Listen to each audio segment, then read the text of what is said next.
The Corpus Hermeticum. Translated by G.R.S. Mead. The Corpus Hermeticum. Table of Contents. The Corpus Hermeticum, 1. Translated by G.R.S. Mead. 1. The Corpus Hermeticum, 1. I Poem on Praise, the Shepherd of Men, 1 2. To Asclepius, 7 3. The Sacred Sermon, 11 4. The Cup or Monad, 12 v. Though unmanifest God is most manifest, 14 6. In God alone is good and elsewhere nowhere, 17 7. The greatest ill among men is ignorance of God, 18 8. That no one of existing things doth perish, but men in error speak of their changes as destructions, and as deaths, 19 9. On Thought and Sense, 20 Exthache, 23 11. Mind unto Hermes, 29 12. About the Common Mind, 34 13. The Secret Sermon on the Mountain, 38. I.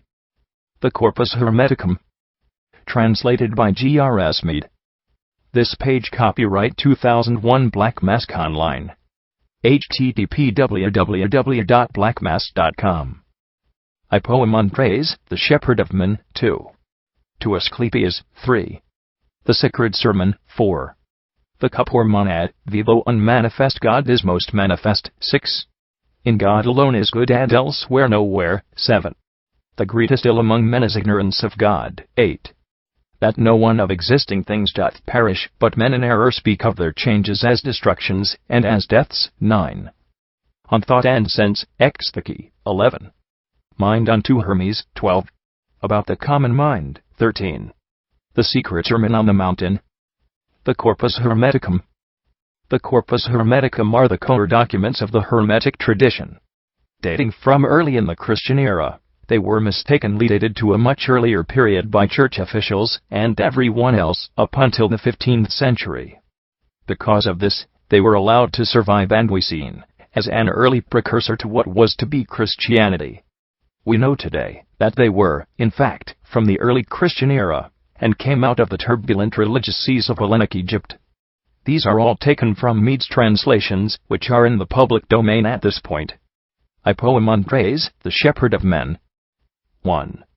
It chanced once on a time my mind was meditating on the things that are, my thought was raised to a great height, the senses of my body being held back, just as men, who are weighed down with sleep, after a fill of food, or from fatigue of body. Methought being more than vast, in size beyond all bounds, called out my name, and saith, What wouldst thou hear, and see, and what hast thou in mind to learn and know? 2. And I do say, Who art thou? He saith, I am man shepherd, poem on praise, mind of all masterhood, I know what thou desirest, and I am with thee everywhere. The Corpus Hermeticum 1. The Corpus Hermeticum 3. And I reply, I long to learn the things that are, and comprehend their nature, and know God. This is, I said, what I desire to hear. He answered back to me, Hold in thy mind all thou wouldst know, and I will teach thee. 4. E'en with these words his aspect changed, and straightway, in the twinkling of an eye, all things were opened to me, and I see a vision limitless, all things turned into light, sweet, joyous light. And I became transported, as I gazed. But in little while darkness came settling down on part of it awesome and gloomy, coiling in sinuous folds, so that methought it like unto a snake. And then the darkness changed into some sort of a moist nature, tossed about beyond all power of words, belching out smoke, as from a fire, and groaning forth a wailing sound, that beggars all description. And after that an outcry inarticulate came forth from it, as though it were a voice of fire. 5. Thereon out of the light a holy word, Logos, descended on that nature. And upwards to the height from the moist nature leaped forth pure fire. Light was it, swift and active too. The air, too, being light, followed after the fire, from out of the earth and water rising up to fire, so that it seemed to hang therefrom. But earth and water stayed so mingled with each other, that earth from water no one could discern. Yet were they moved to hear by reason of the Spirit word, Logos, pervading them. 6. Then saith to me Man shepherd, Didst understand this vision what it means? Nay, that shall I know, said I. That light, he said, am I, thy God, mind, prior to moist nature which appears from darkness, the light word, Logos, that appears from mind is Son of God. What then? Say I. Know that what sees in thee and hears is the Lord's word, Logos, but mind is Father God. Not separate are they the one from other, just in their union rather is it life consists. Thanks be to thee, I said. So, understand the light, he answered, and make friends with it. 7. And speaking thus he gazed for long into my eyes, so that I trembled at the look of him. But when he raised his head, I see in mind the light, but now in powers no man could number, and cosmos grown beyond all bounds, and that the fire was compassed round about by a most mighty power, and now subdued had come unto a stand. And when I saw these things I understood by reason of man shepherd's word, Logos. The Corpus Hermeticum 2. The Corpus Hermeticum 8. But as I was in great astonishment, he saith to me again, Thou didst behold in mind the archetypal form, whose being is before beginning without end. Thus spake to me man shepherd. And I say, Whence then have nature's elements their being? To this he answer gives, From will of God. Nature received the word, Logos, and gazing upon the cosmos beautiful did copy it, making herself into a cosmos, by means of her own elements, and by the births of souls. 9. And God the mind, being male and female both, as light and life subsisting, brought forth another mind, to give things form, who, God, as he was of fire and spirit, formed 7 rulers, who enclose the cosmos, that the sense perceives. Men call their ruling fate. 10. Straightway from out the downward elements God's reason, Logos, leaped up to nature's pure formation, and was at one with the formative mind, for it was co-essential with it. And nature's downward elements were thus left reasonless, so as to be pure matter. 11. Then the formative mind, at one with reason, he, who surrounds the spheres, and spins them with his whirl, sat turning his formations, and let them turn from a beginning boundless unto an endless end. For that the circulation of these spheres begins where it doth end, as mind doth will. And from the downward elements nature brought forth lives reasonless, for he did not extend the reason, Logos, to them. The air brought forth things winged, the water things that swim, and earth and water one from another parted, as mind willed. And from her bosom earth produced what lives she had, four-footed things and reptiles, beasts wild and tame. 12. But all Father Mind, being life and light, did bring forth man co-equal to himself, with whom he fell in love, as being his own child, for he was beautiful beyond compare, the image of his sire. In very truth, God fell in love with his own form, and on him did bestow all of his own formations. 13. And when he gazed upon what the Informer had created in the Father, man too wished to inform, and so assent was given him by the Father. Changing his state to the formative sphere, in that he was to have his whole authority, he gazed upon his brother's creatures. They fell in love with him, and gave him each a share of his own ordering. And after that he had well learned their essence, and had become a sharer in their nature, he had a mind to break right through the boundary of their spheres, and to subdue the might of that which pressed upon the fire. 14. So he who hath the whole authority o'er all the mortals in the cosmos and o'er its lives irrational, bent his face downwards through the harmony, breaking right through its strength, and showed to downward nature God's fair form. And when she saw that form of beauty which can never satiate, and him, who now possessed within himself each single energy of all 7 rulers as well as God's own form, she smiled with love, for 'twas as though she'd seen the image of man's fairest form upon her water, his shadow on her earth. He in turn beholding the form, like to himself, existing in her water, loved it, and willed to live in it, and with the will came act, and so he vivified the form devoid of reason. The Corpus Hermeticum 3. The Corpus Hermeticum. And nature took the object of her love, and wound herself completely around him, and they were intermingled, for they were lovers. 15. And this is why beyond all creatures on the earth man is twofold, mortal, because of body, but because of the essential man immortal. Though deathless and possessed of sway o'er all, yet doth he suffer, as a mortal doth, subject to fate. Thus though above the harmony, within the harmony he hath become a slave. Though male-female, as from a father male-female, and though he sleepless from a sleepless sire, yet is he overcome by sleep. 16. Thereon I say, teach no mind of me, for I myself as well am amorous of the word, Logos. The shepherd said, This is the mystery kept hid until this day. Nature embraced by man brought forth a wonder, oh so wonderful. For as he had the nature of the conquered, of the seven, who, as I said to thee, were made of fire and spirit, nature delayed not, but immediately brought forth 7 men in correspondence with the natures of the 7, male female, and moving in the air. Thereon I said, O shepherd, for now I'm filled with great desire, and long to hear, do not run off. The shepherd said, Keep silence, for not as yet have I unrolled for thee the first discourse, Legi. Lo, I am still, I said. 17. In such wise then, as I have said, the generation of these 7 came to pass. Earth was as woman, her water filled with longing, ripeness she took from fire, spirit from ether. Nature thus brought forth frames to suit the form of man. And man from light and life changed into soul and mind, from life to soul, from light to mind. And thus continued all the sense world's parts, until the period of their end, and new beginnings. 18. Now listen to the rest of the discourse, Logos, which thou dost long to hear. The period being ended, the bond that bound them all was loosened by God's will. For all the animals being male-female, at the same time with men were loosed apart, some became partly male, some in like fashion partly female. And straightway God spake by his holy word, Logos. Increase ye in increasing, and multiply in multitude, ye creatures, and creations all, and man, that hath mind, in him, let him learn to know that he himself is deathless, and that the cause of death is love, though love is all. 19. When he said this, his forethought did by means of fate and harmony affect their couplings, and their generations founded. And so all things were multiplied according to their kind.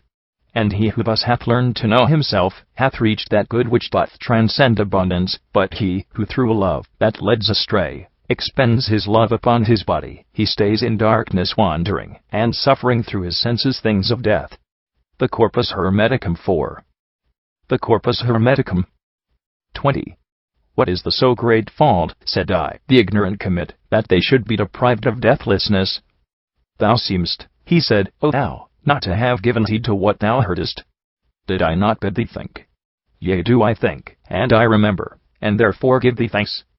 If thou didst think thereon, said he, tell me, why do they merit death, who are in death?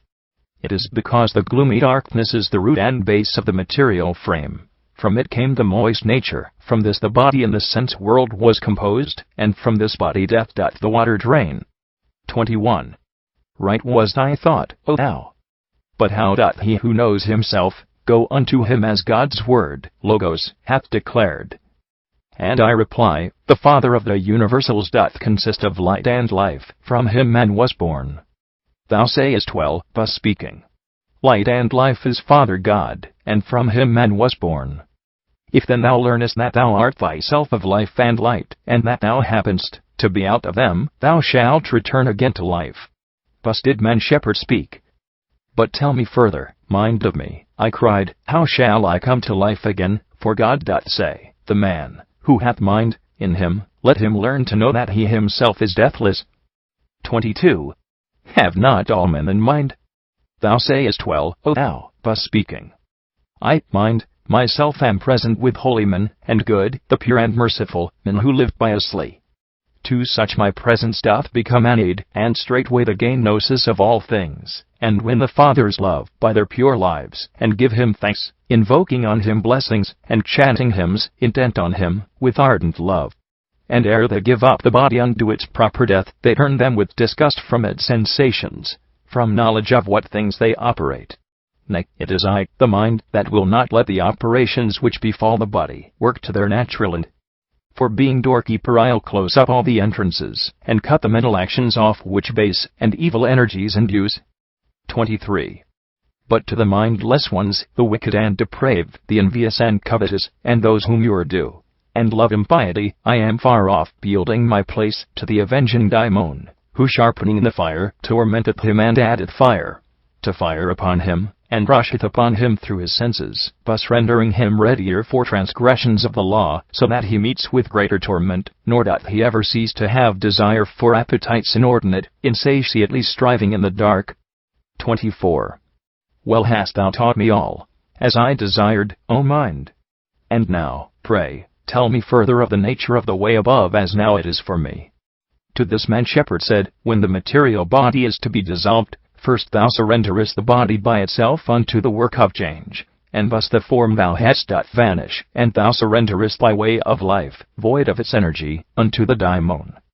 The body's senses next pass back unto their sources, becoming separate, and resurrect as energies, and passion and desire withdraw unto that nature which is void of reason. The Corpus Hermeticum 5. The Corpus Hermeticum 25. And thus it is that man doth speed his way thereafter upwards through the harmony. To the first zone he gives the energy of growth and waning, unto the second zone device of evils now de-energized, unto the third, the guile of the desires de-energized, unto the fourth, his domineering arrogance, also de-energized, unto the fifth, unholy daring, and the rashness of audacity, de-energized, unto the sixth, striving for wealth, by evil means, deprived of its aggrandizement, and to the seventh zone, ensnaring falsehood, de-energized. 26. And then, with all the energizings of the harmony stripped from him, clothed in his proper power, he commended that nature which belongs unto the eighth, and therewith those that are him the Father. They who are there welcome his coming there with joy, and he made like to them that sojourn there, but further hear the powers, who are above the nature that belongs unto the eighth, singing their songs of praise to God in language of their own.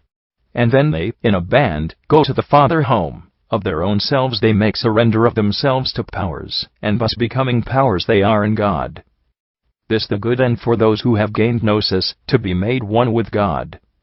Why shouldst thou then delay? Must it not be, since thou hast all received, that thou shouldst to the worthy point the way, in order that through thee the race of mortal kind may by thy God be saved? 27. This when he'd said, man shepherd mingled with the powers. But I, with thanks and blessings unto the Father of the universal powers, was freed, full of the power he had poured into me, and full of what he'd taught me of the nature of the all, and of the loftiest vision. And I began to preach unto men the beauty of devotion, and of gnosis. O ye people, earth-born folk, who have given yourselves to drunkenness and sleep and ignorance of God, be sober now, cease from your surfeit, cease to be glamoured by irrational sleep. 28. And when they heard, they came with one accord. Whereon I say, ye earth-born folk, why have ye given yourselves up to death, while yet ye have the power of sharing deathlessness? Repent, O ye, who walk with error arm in arm, and make of ignorance the sharer of your board, get ye out from the light of darkness, and take your part in deathlessness, forsake destruction. 29. And some of them with jests upon their lips departed from me, abandoning themselves unto the way of death. Others entreated to be taught, casting themselves before my feet. But I made them arise, and I became a leader of the race towards home, teaching the words, Legi, how, and in what way they shall be saved. I sowed in them the words, Legi, of wisdom, of deathless water were they given to drink. And when even was come, and all sun's beams began to set, I bade them all give thanks to God. And when they had brought to an end the giving of their thanks, each man returned to his own resting place. 30. But I recorded in my heart man shepherd's benefaction, and with my every hope fulfilled more than rejoiced. For body's sleep became the soul's awakening, and closing of the eyes, true vision, pregnant with good my silence, and the utterance of my word, logos, begetting of good things. The Corpus Hermeticum 6. The Corpus Hermeticum. All this befell me from my mind, that is man shepherd, word, logos, of all masterhood, by whom being God inspired I came unto the plane of truth. Wherefore with all my soul and strength thanksgiving give I unto Father God. 31. Holy art thou, O God, the universal's Father. Holy art thou, O God, whose will perfects itself by means of its own powers. Holy art thou, O God, who willeth to be known, and art known by thine own. Holy art thou, who didst by word, logos, make to consist the things that are. Holy art thou, of whom all nature hath been made an image. Holy art thou, whose form nature hath never made. Holy art thou, more powerful than all power. Holy art thou, transcending all preeminence. Holy thou art, thou better than all praise.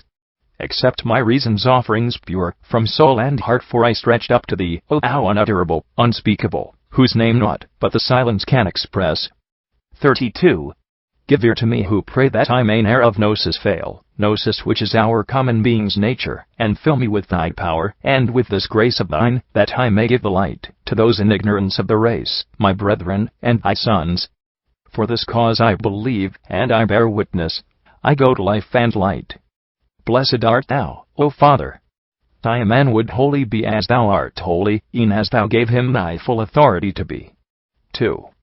To Asclepius. 1. Hermes, all that is moved, Asclepius, is it not moved in something, and by something? Asclepius, assuredly. H. And must not that in which it's moved be greater than the moved? It must. H. Mover, again, has greater power than moved. It has, of course. H. The nature, furthermore, of that in which it's moved must be quite other from the nature of the moved. It must completely. 2. To Asclepius 7. The Corpus Hermeticum. 2. H. Is not, again, this cosmos vast, so vast that in it there exists no body greater? Assuredly. H. And massive, too, for it is crammed with multitudes of other mighty frames, nay, rather all the other bodies that there are? It is. H. And yet the cosmos is a body. It is a body. H. And one that's moved. 3. Assuredly. H. Of what size, then, must be the space in which it's moved, and of what kind must be the nature of that space? Must it not be far vaster than the cosmos in order, that it may be able to find room for its continued course, so that the move may not be cramped for want of room, and lose its motion? Something, thrice greatest one, it needs must be, immensely vast. 4. H. And of what nature? Must it not be, Asclepius, of just the contrary? And is not contrary to body bodiless? Agreed. H. Space, then, is bodiless. But bodiless must either be some godlike thing or God himself. And by some godlike thing I mean no more the generable, i.e., that which is generated, but the ingenerable. 5. If, then, space be some godlike thing, it is substantial, but if 'tis God himself it transcends substance. But it is to be thought of otherwise than God, and in this way. God is first thinkable for us, not for himself, for that the thing that's thought doth fall beneath the thinker's sense. God then cannot be thinkable unto himself, in that he's thought of by himself, as being nothing else but what he thinks. But he is something else for us, and so he's thought of by us. 6. If space is, therefore, to be thought, it should not, then, be thought as God, but space. If God is also to be thought, he should not be conceived as space, but as energy, that can contain all space.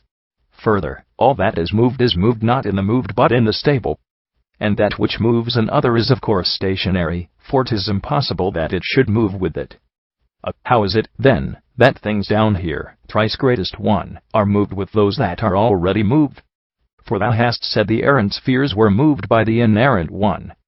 H. This is not, O Asclepius, a moving with, but one against. They are not moved with one another, but one against the other. It is this contrariety which turneth the resistance of their motion into rest. For that resistance is the rest of motion. 2. To Asclepius 8. The Corpus Hermeticum. 7. Hence, too, the errant spheres, being moved contrarily to the inerrant one, are moved by one another by mutual contrariety, and also by the spatial one through contrariety itself. And this can otherwise not be. The bears up there, which neither set nor rise, think'st thou they rest or move? They move, thrice greatest one. H. And what their motion, my Asclepius? Motion that turns forever round the same.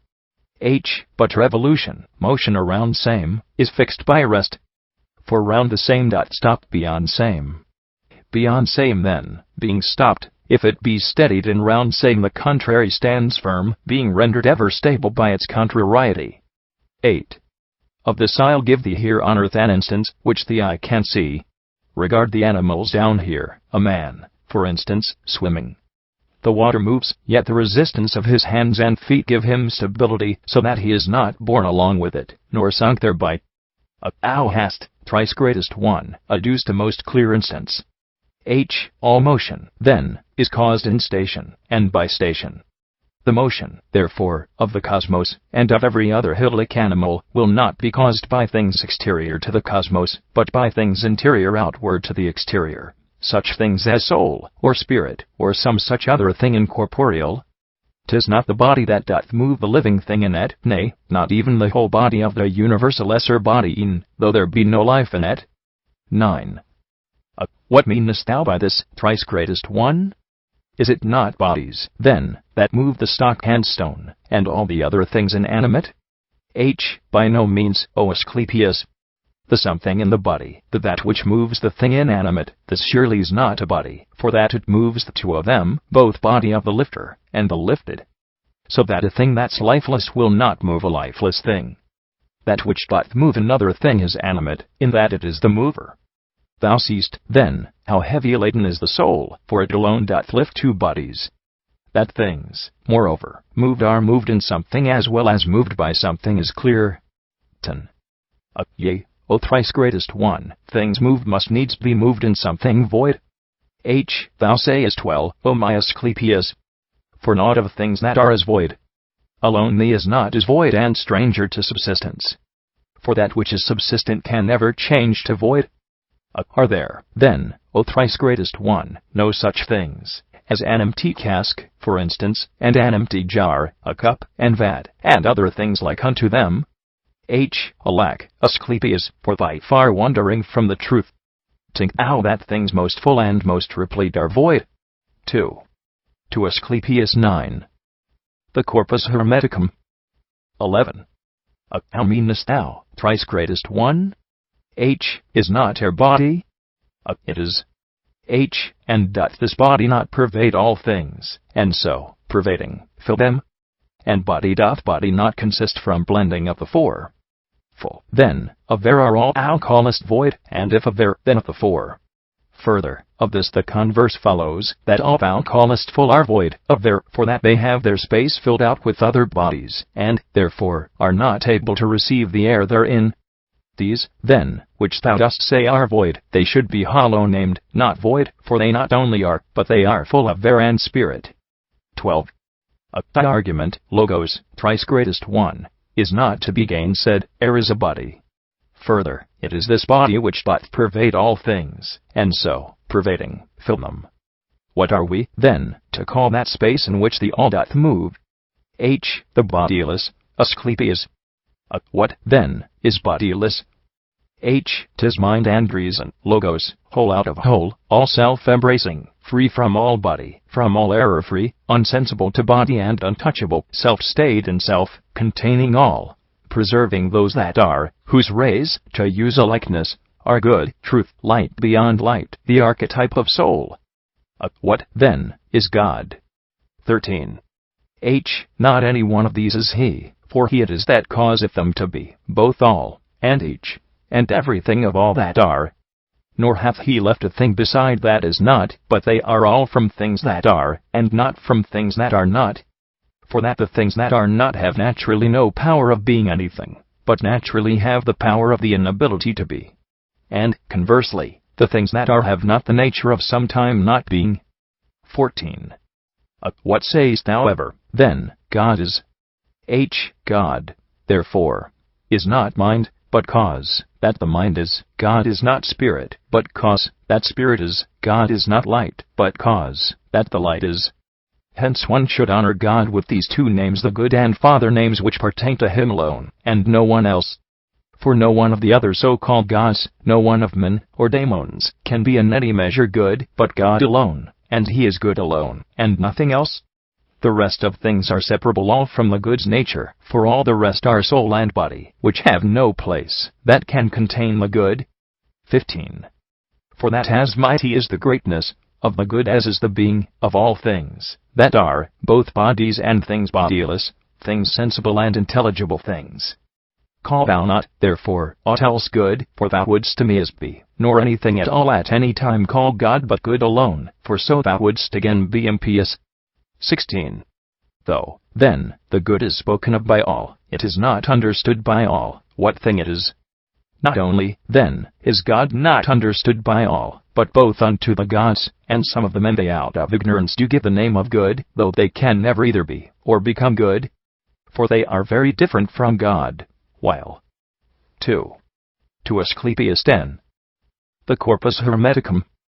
Good can never be distinguished from him, for that God is the same as good.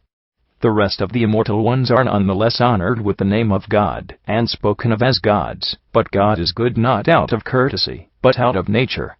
For that God's nature and the good is one us the kind of both, from which all other kinds proceed.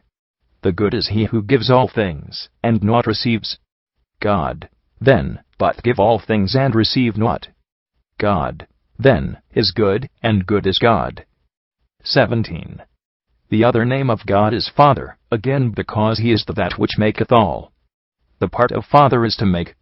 Wherefore child-making is a very great and a most pious thing in life for them who think aright, and to leave life on earth without a child a very great misfortune and impiety, and he who hath no child is punished by the daemons after death. And this is the punishment, that that man's soul, who hath no child, shall be condemned unto a body with neither man's nor woman's nature, a thing accursed beneath the sun. Wherefore, Asclepius, let not your sympathies be with the man who hath no child, but rather pity his mishap, knowing what punishment abides for him.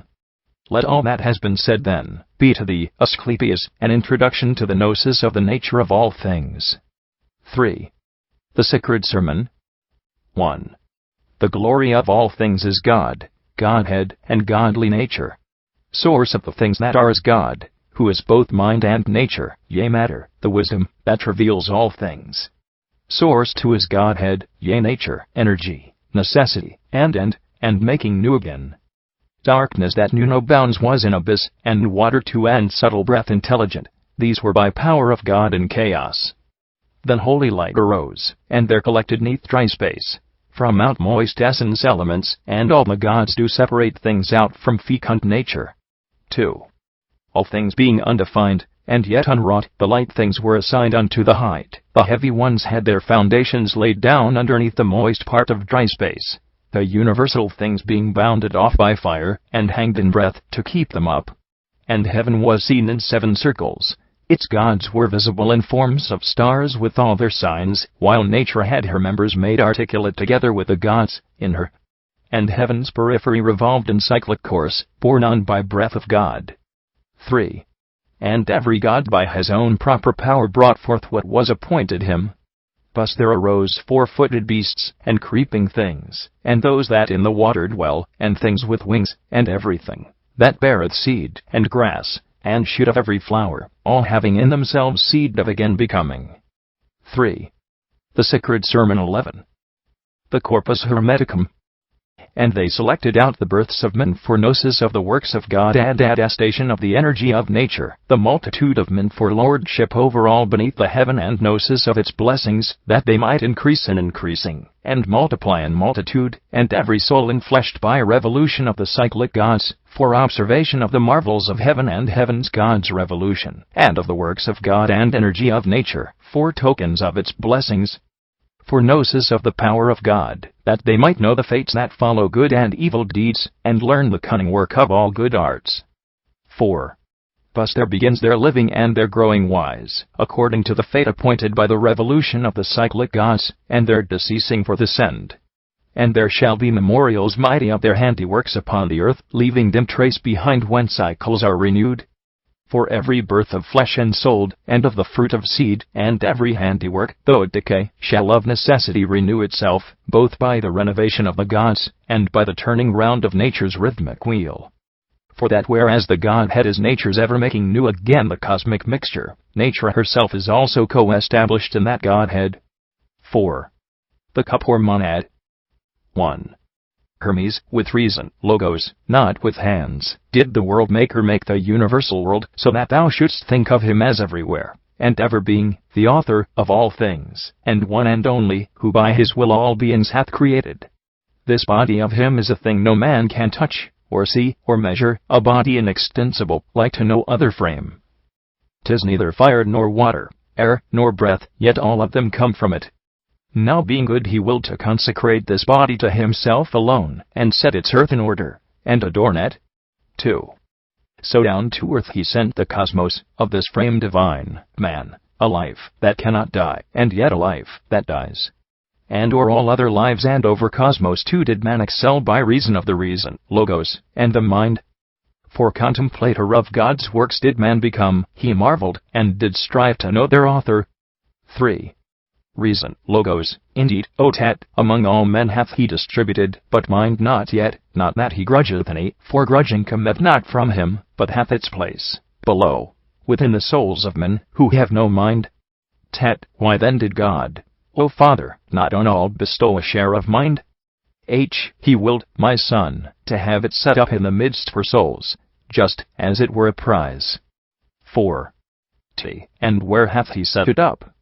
He filled a mighty cup with it, and sent it down, joining a herald to it, to whom he gave command to make this proclamation to the hearts of men.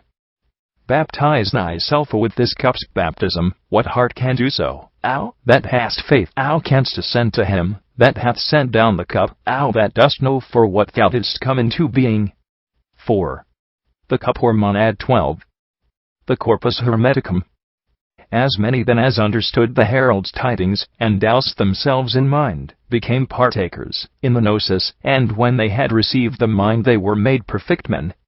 But they who do not understand the tidings, these, since they possess the aid of reason only, and not mind, are ignorant for they have come into being and whereby. 5. The senses of such men are like irrational creatures, and as their whole make-up is in their feelings, and their impulses, they fail in all appreciation of those things which really are worth contemplation. These center all their thought upon the pleasures of the body, and its appetites, in the belief that for its sake man hath come into being. But they who have received some portion of God's gift, these, if we judge by their deeds, have from death's bonds won their release, for they embrace in their own mind all things, things on the earth, things in the heaven, and things above the heaven, if there be aught.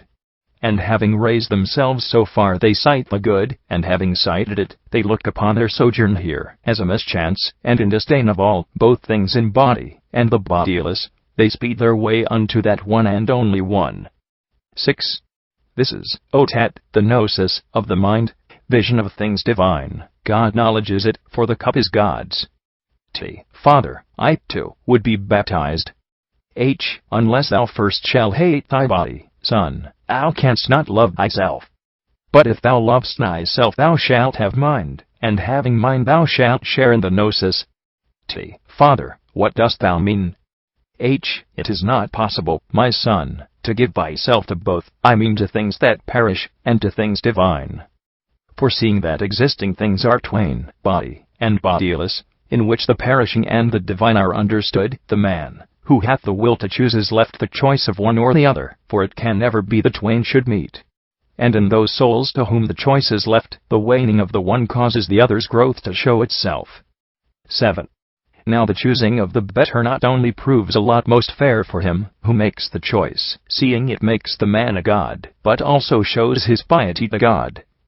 Whereas the choosing of the worse, although it doth destroy the man, it doth only disturb God's harmony, to this extent, that as processions pass by in the middle of the way, without being able to do anything but take the road from others, so do such men move in procession through the world led by their body's pleasures. 8.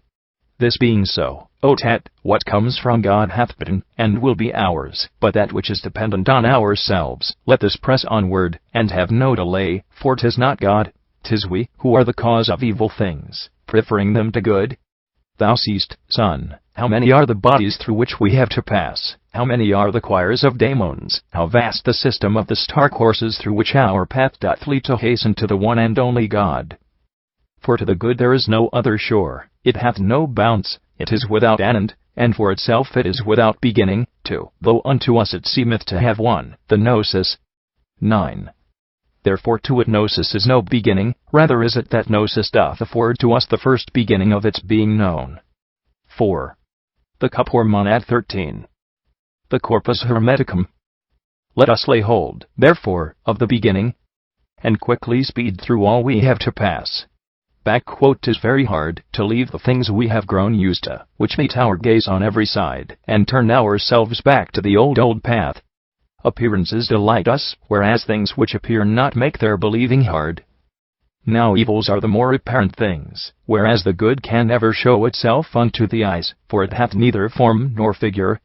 Therefore the good is like itself alone, and unlike all things else, or "'tis impossible that which hath no body should make itself apparent to a body."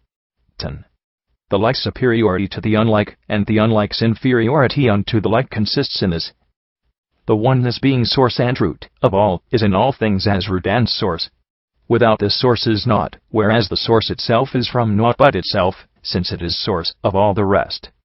It is itself its source, since it may have no other source. The oneness then being source, containeth every number, but is contained by none, engendereth every number, but is engendered by no other one. 11. Now all that is engendered is imperfect, it is divisible, to increase subject, and to decrease, but with the perfect one none of these things doth hold. Now that which is increasable increases from the oneness, but succumbs through its own feebleness, when it no longer can contain the one. And now, O Tat, God's image hath been sketched for thee, as far as it can be, and if thou wilt attentively dwell on it, and observe it with thine heart's eyes, believe me, son, thou'lt find the path that leads above, nay, that image shall become thy guide itself, because the sight divine hath this peculiar charm, it holdeth fast, and draweth unto it those who succeed in opening their eyes, just as, they say, the magnet draweth iron. The though unmanifest God is most manifest. 1. I will recount to thee this sermon, Logos, 2, O Tat, that thou mayst cease to be without the mysteries of the God, beyond all name. And mark thou well how that which to the many seems unmanifest, will grow most manifest for thee. Now were it manifest, it would not be. For all that is made manifest is subject to becoming, for it hath been made manifest. But the unmanifest forever is, for it doth not desire to be made manifest. It ever is, and maketh manifest all other things. Being himself unmanifest, as ever being, and ever making manifest, himself is not made manifest. God is not made himself, by thinking manifest, he thinketh all things manifest. Now thinking manifest deals with things made alone, for thinking manifest is nothing else than making. 2. He, then, alone who is not made, 'tis clear, is both beyond all power of thinking manifest, and is unmanifest. The though unmanifest God is most manifest. 14. The Corpus Hermeticum. And as he thinketh all things manifest, he manifests through all things, and in all, and most of all in whatsoever things he wills to manifest. Do thou, then, Tat, my son, pray first unto our Lord and Father, the one and only one, from whom the one doth come, to show his mercy unto thee, in order that thou mayest have the power to catch a thought of this so mighty God, one single beam of him, to shine into thy thinking. For thought alone sees the unmanifest, in that it is itself unmanifest. If, then, thou hast the power, he will, Tat, manifest to thy mind's eyes. The Lord begrudgeth not himself to anything, but manifests himself through the whole world. Thou hast the power of taking thought, of seeing it, and grasping it in thy own hands, and gazing face to face upon God's image. But if what is within thee even is unmanifest to thee, how, then, shall he himself, who is within thyself, be manifest for thee by means of outer eyes? 3. But if thou wouldst see him, bethink thee of the sun, bethink thee of the moon's course, bethink thee of the order of the stars. Who is the one who watcheth o'er that order?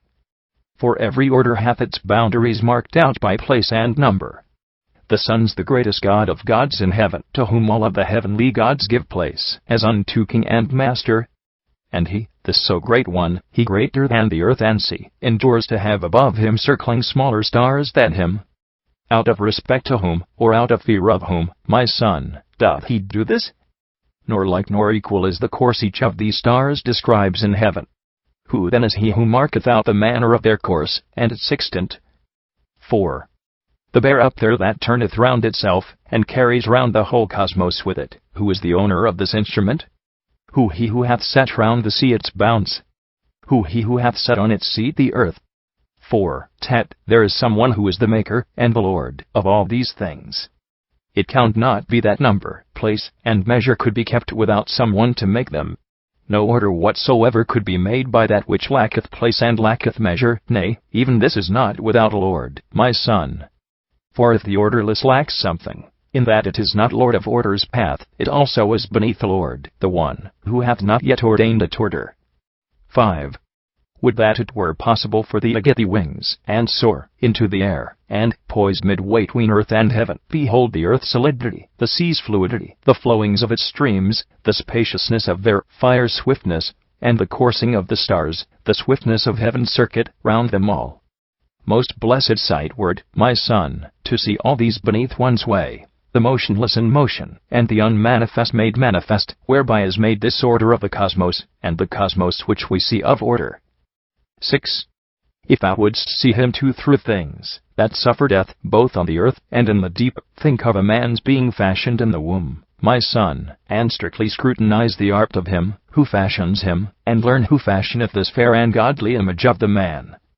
Who then is he who traceth out the circles of the eyes, who he who boreth out the nostrils and the ears, who he who openeth the portal of the mouth, who he who doth stretch out and tie the nerves, who he who channels out the veins, who he who hardeneth the bones, who he who covereth the flesh with skin, who he who separates the fingers and the joints, who he who widens out a treading for the feet, who he who diggeth thee though unmanifest God is most manifest. 15. The Corpus Hermeticum.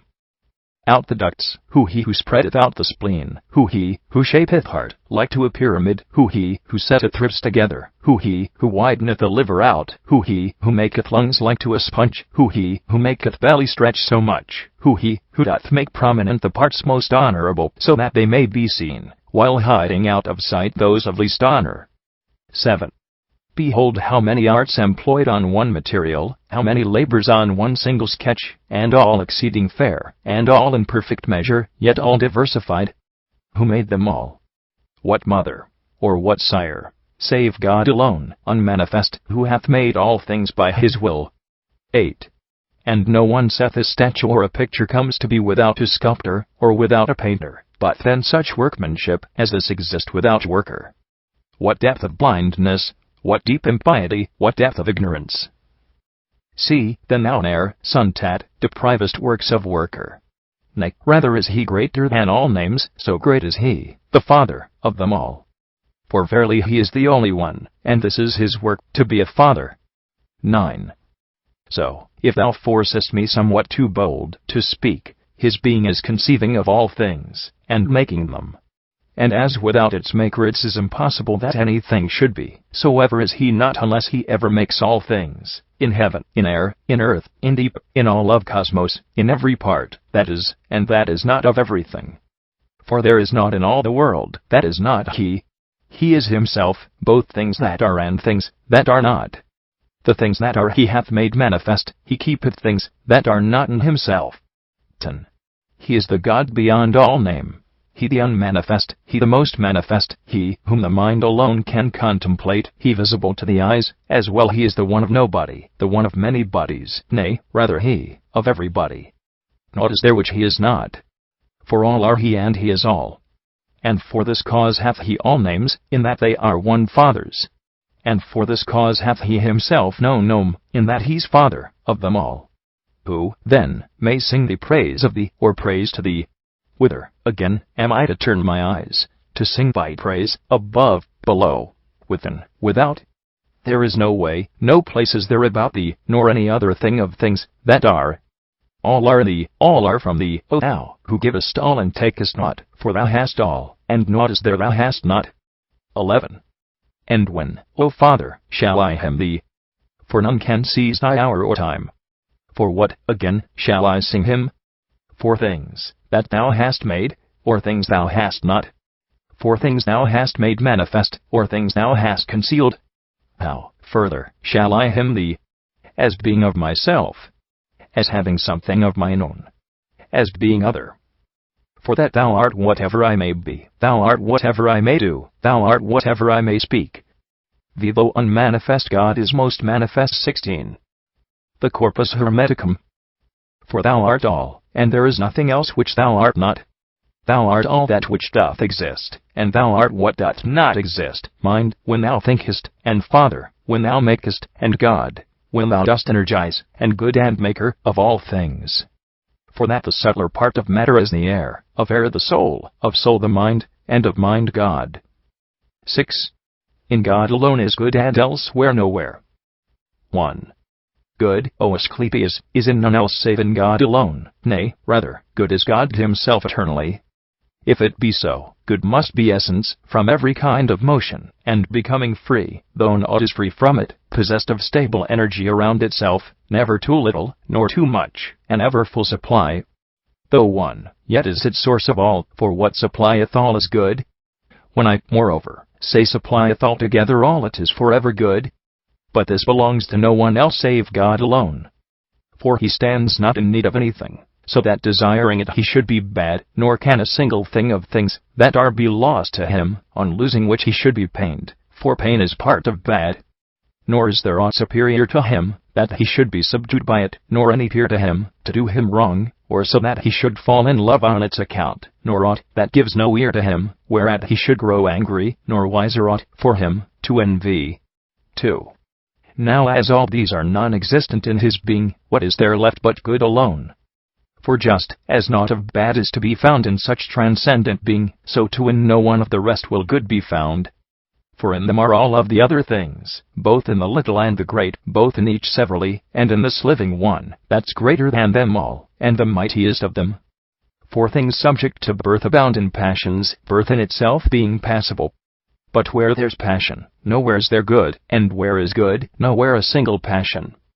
For where is day, nowhere is night, and where is night, day is nowhere.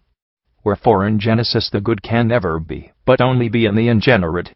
But seeing that the sharing in all things hath been bestowed on matter, so doth it share in good. In this way is the cosmos good, that, in so far as it doth make all things, as far as making goes it's good, but in all other things it is not good. For it's both passible and subject unto motion, and maker of things passible. 3. Whereas in man by greater or less of bad is good determined. For what is not too bad down here is good, and good down here is the least part of bad. It cannot, therefore, be that good down here should be quite clean of bad, for down here good is fouled with bad, and being fouled, it stays no longer good, and staying not it changes into bad.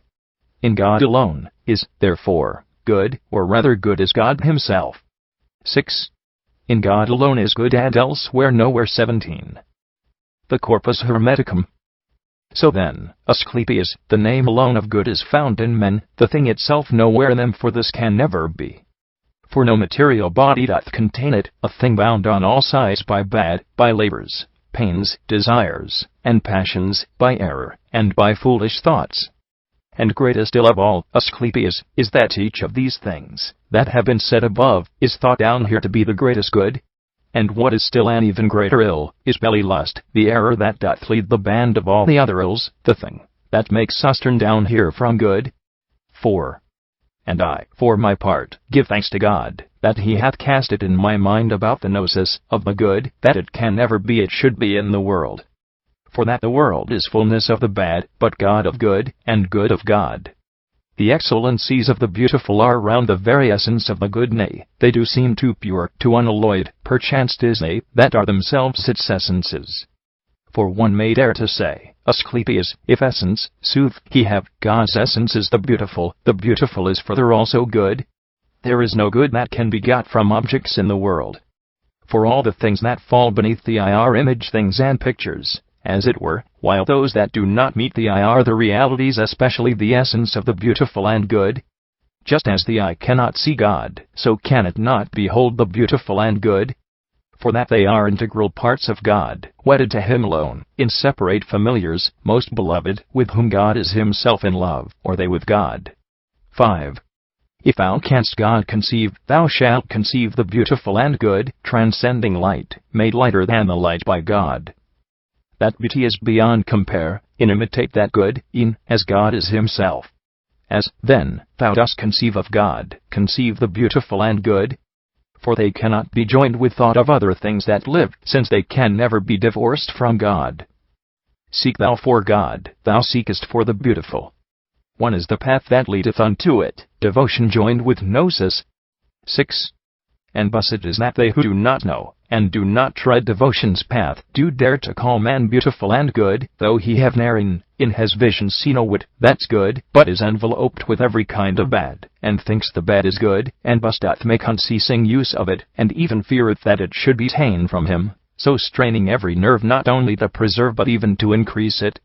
Such are the things that men call good and beautiful, Asclepius, things which we cannot flee or hate, for hardest thing of all is that we've need of them and cannot live without them. 7. The greatest ill among men is ignorance of God. 7. The greatest ill among men is ignorance of God. 18. The Corpus Hermeticum. 1. Whither stumble ye, sots, who have sopped up the wine of ignorance, and can't so far not carry it that ye already even spew it forth? Stay ye, be sober, gaze upwards, with the true eyes of the heart. And if ye cannot all, yet ye at least who can. For that the ill of ignorance doth burrow back all the earth, and overwhelm the soul, that's battened down within the body, preventing it from fetching port within salvation's harbors. 2. Be ye then not carried off by the fierce flood, but using the shore current ye, who can, make for salvation's port, and, harboring there, seek ye for one to take you by the hand, and lead you unto Gnosis gates, where shines clear light, of every darkness clean, where not a single soul is drunk, but sober all that gaze with their heart's eyes on him who willeth to be seen. No ear can hear him, nor can eye see him, nor tongue speak of him, but only mind and heart. But first thou must tear off from thee the cloak which thou dost wear, the web of ignorance, the ground of bad, corruption's chain, the carapace of darkness, the living death, sensation's corpse, the tomb thou carriest with thee, the robber in thy house, who through the things he loveth, hateth thee, and through the things he hateth, bears thee malice. 3. Such is the hateful cloak thou wearest, that throttles thee, and holds thee down to it, in order that thou mayst not gaze above, and having seen the beauty of the truth and good that dwells therein, detest the bad of it, having found out the plot that it hath schemed against thee, by making void of sense those seeming things which men think senses. For that it hath with mass of matter blocked them up and crammed them full of loathsome lust, so that thou mayst not hear about the things that thou shouldst hear, nor see the things thou shouldst see. 8. That no one of existing things doth perish, but men in error speak of their changes as destructions, and as deaths. 1. Hermes concerning soul and body. Son, we now must speak, in what way soul is deathless, and whence comes the activity in composing and dissolving body. For there's no death for aught of things that are the thought this word conveys, is either void of fact, or simply by the knocking off a syllable what is called death doth stand for deathless. For death is of destruction, and nothing in the cosmos is destroyed. For if cosmos is second God, a life that cannot die, it cannot be that any part of this immortal life should die. All things in cosmos are parts of cosmos, and most of all is man, the rational animal. 2. For truly first of all, eternal and transcending birth, is God the universal's maker. Second is he after his image cosmos, brought into being by him, sustained and fed by him, made deathless, as by his own sire, living for aye, as ever free from death. 8. That no one of existing things doth perish, but men in error speak of their changes as destruction. 19. The Corpus Hermeticum. Now that which ever liveth differs from the eternal, for he hath not been brought to being by another, and even if he have been brought to being, he hath not been brought to being by himself, but ever is brought into being. For the eternal, in that it is eternal, is the all. The Father is himself eternal of himself, but cosmos hath become eternal and immortal by the Father. 3. And of the matter stored beneath it, the Father made of it a universal body, and packing it together made it spherical, wrapping it round the life, a sphere which is immortal in itself, and that doth make materiality eternal. But he, the Father, fulfilled with his ideas, did so the lives into the sphere, and shut them in, as in a cave, willing to order forth the life with every kind of living. So he with deathlessness enclosed a universal body, that matter might not wish to separate itself from body's composition, and so dissolve into its own original unorder. For matter, son, when it was yet incorporate, was in unorder. And it doth still retain down here this nature of unorder enveloping the rest of the small lives, that increase and decrease which men call death. 4. It is round earthly lives that this unorder doth exist. For that the bodies of the heavenly ones preserve one order allotted to them by the Father, as their rule, and it is by the restoration of each one of them this order is preserved indissolute. The restoration of bodies on the earth is thus their composition, whereas their dissolution restores them to those bodies which can never be dissolved, that is to say, which know no death. Privation, thus, of senses brought about, not loss of bodies. 5. Now the third life, man, after the image of the cosmos made, and having mind, after the Father's will, beyond all earthly lives, not only doth have feeling with the second God, but also hath conception of the first, for of the one 'tis sensible, as of a body, while of the other it conceives as bodiless, and the good mind. Tet, doth then this life not perish? Hermes, Hush, son. And understand what God, what cosmos is, what is a life that cannot die, and what life subject to dissolution. Yea, understand the cosmos is by God, and in God, but man by cosmos, and in cosmos. The source and limit and the constitution of all things is God. 9. On thought and sense. 1.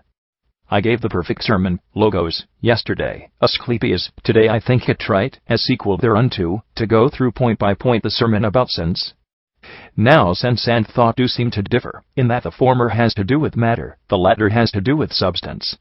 But unto me both seem to be at one, and not to differ, in men I mean. In other lives sense is at one with nature, but in men thought. 9. On thought and sense. 20. The Corpus Hermeticum. Now mind doth differ just as much from thought as God doth from divinity. For that divinity by God doth come to be, and by mind thought, the sister of the word, Logos, and instruments of one another. For neither doth the word, Logos, find utterance without thought, nor is thought manifested without word. 2. So sense and thought both flow together into man, as though they were entwined with one another. For neither without sensing can one think, nor without thinking sense. But it is possible, they say, to think a thing apart from sense, as those who fancy sights in dreams. But unto me it seems that both of these activities occur in dream. Sight and sense doth pass out of the sleeping to the waking state. For man is separated into soul and body, and only when the two sides of his sense agree together, does utterance of its thought conceived by mind take place. 3. For it is mind that doth conceive all thoughts, good thoughts, when it receives the seeds from God, their contraries, when it receiveth them from the daimonials, no part of cosmos being free of daimon, who stealthily doth creep into the daimon, who's illumined by God's light, and sow in him the seed of its own energy. And mind conceives the seed thus sown, adultery, murder, parricide, and sacrilege, impiety, and strangling, casting down precipices, and all such other deeds as are the work of evil daimons. 4. The seeds of God, 'tis true, are few, but vast and fair, and good, virtue and self-control, devotion. Devotion is God gnosis, and he who knoweth God, being filled with all good things, thinks godly thoughts, and not thoughts, like the many think. For this cause they who Gnostic are, please not the many, nor the many them. They are thought mad, and laughed at, they're hated and despised, and sometimes even put to death. For we did say that bad must needs dwell on earth, where 'tis in its own place. Its place is earth, and not cosmos, as some will sometimes say with impious tongue. But he who is a devotee of God, will bear with all, once he has sensed the gnosis. For such an one all things, e'en though they be for others bad, are for him good, deliberately he doth refer them all unto the gnosis. And, thing most marvelous, 'tis he alone who maketh bad things good. 5. But I return once more to the discourse, Logos, on sense. That sense doth share with thought in man, doth constitute him man. But 'tis not every man, as I have said, who benefits by thought, for this man is material, that other one substantial. For the material man, as I have said, consorting with the bad, doth have his seed of thought from daimons, while the substantial men consorting with the good, are saved by God. Now God is maker of all things, and in his making, he maketh all at last like to himself, but they, while they're becoming good by exercise of their activity, are unproductive things. It is the working of the cosmic course that maketh their becomings what they are, befouling some of them with bad and others of them making clean with good. For cosmos, too, Asclepius, possesseth sense and thought peculiar to itself, not like that of man, 'tis not so manifold, but, as it were, a better and a simpler one. 9. On Thought and Sense 21. The Corpus Hermeticum. 6. The single sense and thought of cosmos is to make all things, and make them back into itself again, as organ of the will of God, so organized that it, receiving all the seeds into itself from God, and keeping them within itself, may make all manifest, and then dissolving them, make them all new again, and thus, like a good gardener of life, things that have been dissolved, it taketh to itself, and giveth them renewal once again. There is no thing to which it gives not life, but taking all unto itself it makes them live, and is at the same time the place of life, and its creator. 7. Now bodies matter made are in diversity. Some are of earth, of water, some are of air, and some of fire. But they are all composed, some are more composite, and some are simpler. The heavier ones are more composed, the lighter less so. It is the speed of cosmos course that works the manifoldness of the kinds of births. For being a most swift breath, it doth bestow their qualities on bodies together with the one pleroma, that of life. 8. God, then, is sire of cosmos, cosmos, of all in cosmos. And cosmos is God's son, but things in cosmos are by cosmos. And properly hath it been called cosmos order, for that it orders all with their diversity of birth, with its not leaving aught without its life, with the unweariedness of its activity, the speed of its necessity, the composition of its elements, and order of its creatures. The same, then, of necessity and propriety should have the name of order. The sense and thought, then, of all lives doth come into them from without, inbreathed by what contains them all, whereas cosmos receives them once for all together with its coming into being, and keeps them, as a gift from God. 9. But God is not, as some suppose, beyond the reach of sense and thought. It is through superstition men thus impiously speak. For all the things that are, Asclepius, all are in God, are brought by God, to be, and do depend on him, both things that act through bodies, and things that through soul substance make other things to move, and things that make things live by means of spirit, and things that take unto themselves the things that are worn out. And rightly so. Nay, I would rather say, he doth not have these things, but I speak forth the truth, he is them all himself. He doth not get them from without, but gives them out from him. This is God's sense and thought, ever to move all things. And never time shall be when a whit of things that are shall cease, and when I say a whit of things that are, I mean a whit of God. For things that are, God hath, nor aught is there without him, nor is he without aught. 10. These things should seem to thee, Asclepius, if thou dost understand them, true, but if thou dost not understand, things not to be believed. To understand is to believe, to not believe is not to understand. 9. On Thought and Sense 22. The Corpus Hermeticum. My word, Logos, doth go before thee to the truth. But mighty is the mind, and when it hath been led by word up to a certain point, it hath the power to come before thee to the truth. And having thought o'er all these things, and found them consonant with those which have already been translated by the reason, it hath now believed, and found its rest in that fair faith. To those, then, who by God's good aid do understand the things that have been said by us above, they're credible, but unto those who understand them not, incredible. Let so much, then, suffice on thought and sense. X the key. 1. Hermes, my yesterday's discourse, Logos, I did devote to thee, Asclepius, and so 'tis only right I should devote Tophes to Tet, and this the more because 'tis the abridgment of the general sermons, Legi, which he has had addressed to him. God, Father, and the good then, Tet, hath the same nature, or more exactly, energy. For nature is a predicate of growth, and used of things that change, both mobile and immobile, that is to say, both human and divine, each one of which he willeth into being. But energy consists in something else, as we have shown in treating of the rest, both things divine and human things, which thing we ought to have in mind, when treating of the good. 2. God's energy is then his will, further his essence is to will the being of all things. For what is God and Father and the good, but the to be of all that are not yet? Nay, subsistent self of everything, that is, this, then, is God, this Father, this the good, to him is added naught of all the rest. And though the cosmos, that is to say the Son, is also sire himself to them that share in him, yet so far is he not the cause of good unto the lives, he is not even of their living. So that e'en if he be a sire, he is entirely so by compulsion of the good's goodwill, apart from which nor being, nor becoming could e'er be. 3. Again, the parent is the children's cause, both on the father's and the mother's side. Only by sharing in the good's desire that doth pour through the Sunday it is the good which doeth the creating. And such a power can be possessed by no one else, and him alone who taketh naught, but wills all things to be. I will not say makes. For that the maker is defective for long periods, in which he sometimes makes, and sometimes doth not make, both in the quality, and in the quantity of what he makes, in that he sometimes maketh them so many and such like, and sometimes the reverse. But God and Father and the good is cause for all to be. So are at least these things for those who can see. 4. For it doth will to be, and it is both itself, and most of all by reason of itself. Indeed, all other things beside are just because of it, for the distinctive feature of the good is that it should be known. Such is the good, O X the key 23. The Corpus Hermeticum. Thou hast, O Father, filled us so full of this so good and fairest sight, that thereby my mind's eye hath now become for me almost a thing to worship.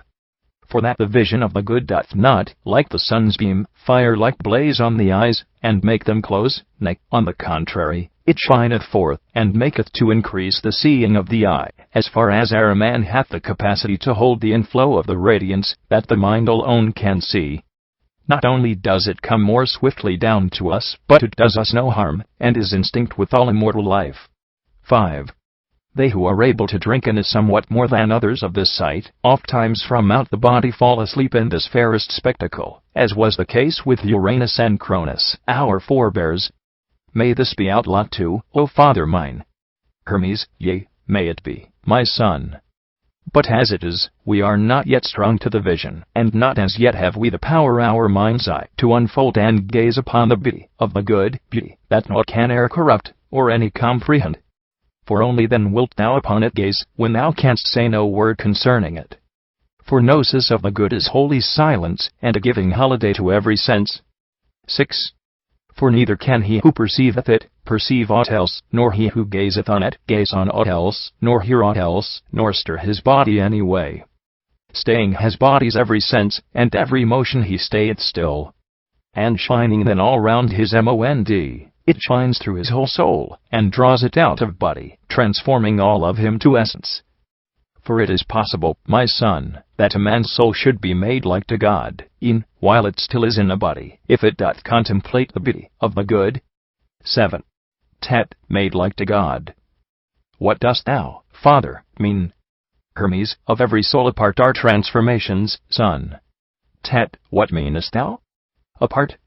Hermes, didst thou not, in the general sermons, hear that from one soul, the all-soul, come all these souls which are made to revolve in all the cosmos, as though divided off? Of these souls, then, it is that there are many changes, some to a happier lot, and some to just the contrary of this. Thus some that were creeping things change into things that in the water dwell, the souls of water things change to earth dwellers, those that live on earth change to things with wings, and souls that live in air change to men, while human souls reach the first step of deathlessness changed into daemons. And so they circle to the choir of the inerrant gods, for of the gods, there are two choirs, the one inerrant, and the other errant. And this is the most perfect glory of the soul. 8. But if a soul on entering the body of a man persisteth in its vice, it neither tasteth deathlessness nor shareth in the good, but speeding back again it turns into the path that leads to creeping things. This is the sentence of the vicious soul. X the key 24. The Corpus Hermeticum. And the soul's vice is ignorance. For that the soul who hath no knowledge of the things that are, or knowledge of their nature, or of good, is blinded by the body's passions, and tossed about. This wretched soul, not knowing what she is, becomes the slave of bodies of strange form and sorry plight, bearing the body as a load, not as the ruler, but the ruled. This ignorance is the soul's vice. 9. But on the other hand the virtue of the soul is gnosis. For he who knows, he good and pious, and still while on the earth divine. But who is such an one, O Father mine? Hermes, he who doth not say much, or lend his ear to much. For he who spendeth time in arguing, and hearing arguments, doth shadow fight. For God, The Father and the good is not to be obtained by speech or hearing. And yet though this is so, there are in all the beings senses, in that they cannot without senses be. But gnosis is far different from sense. For sense is brought about by that which hath the mastery o'er us, while gnosis is the end of science, and science is God's gift. 10. All science is incorporeal, the instrument it uses being the mind, just as the mind employs the body. Both then come in two bodies, I mean both things, that are cognizable by Mond alone and things material. For all things must consist out of antithesis and contrariety, and this can otherwise not be. Tet, who then is this material God, of whom thou speakest? Hermes, cosmos is beautiful, but is not good, for that it is material, and freely passable, and though it is the first of all things passable, yet is it in the second rank, of being and wanting in itself. And though it never hath itself its birth in time, but ever is, yet is its being, in becoming for all time the genesis of qualities and quantities, for it is mobile and all material motion's genesis. 11. It is intelligible rest that moves material motion in this way, since cosmos is a sphere, that is to say, a head. And naught of head above's material, as naught of feet below's intelligible, but all material. And head itself is moved in a sphere, likeway, that is to say, as head should move, is mind. All then that are united to the tissue of this head in which is soul, are in their nature free from death, just as when body hath been made in soul, are things that hath more soul than body. Whereas those things which are at greater distance from this tissue there, where are things which have a greater share of body, and of soul, are by their nature subject unto death. The whole, however, is a life, so that the universe consists of both the hellic and of the intelligible. 12. Again, the cosmos is the first of living things, while man is second after it, though first of things subject to death. Man hath the same ensouling power in him, as all the rest of living things, yet is he not only not good, but even evil, for that he is subject unto death. X the key 25. The Corpus Hermeticum. For though the cosmos also is not good in that it suffers motion, it is not evil, in that it is not subject to death. But man, in that he is subject both to motion, and to death, is evil. 13. Now then the principles of man are this wise vehicled, mind in the reason, logos, the reason in the soul, soul, in the spirit, and spirit in the body. Spirit pervading body by means of veins and arteries and blood, bestows upon the living creature motion, and, as it were doth bear it in a way. For this cause some do think the soul is blood, in that they do mistake its nature, not knowing that at death it is spirit, that must first withdraw into the soul, whereon the blood congeals, and veins and arteries are emptied, and then the living creature is withdrawn, and this is body's death. 14. Now from one source all things depend, while source dependeth from the one and only one. Sources, moreover, move to become source again, whereas the one standeth perpetually, and is not moved. 3 Then are they, God, the Father, and the good cosmos and man. God doth contain cosmos, cosmos containeth man. Cosmos is God's son, man as it were cosmos' child. 15. Not that, however, God ignoreth man, nay, right well doth he know him, and willeth to be known. This is the sole salvation for a man, God's gnosis. This is the way up to the mount. By him alone the soul becometh good, not whiles is good, whiles evil, but good out of necessity. Tet, what dost thou mean, thrice greatest one? Hermes, behold an infant soul, my son, that is not yet cut off, because its body is still small, and not as yet come unto its full bulk. Tet, how? Hermes, a thing of beauty altogether is such a soul to see, not yet befouled by body's passions, still all, but hanging from the cosmic soul. But when the body grows in bulk and draweth down the soul into its mass, then doth the soul cut off itself, and bring upon itself forgetfulness, and no more shareth in the beautiful and the good, and this forgetfulness becometh vice. 16. It is the same for them who go out from the body. For when the soul withdraws into itself, the spirit doth contract itself within the blood, and the soul within the spirit.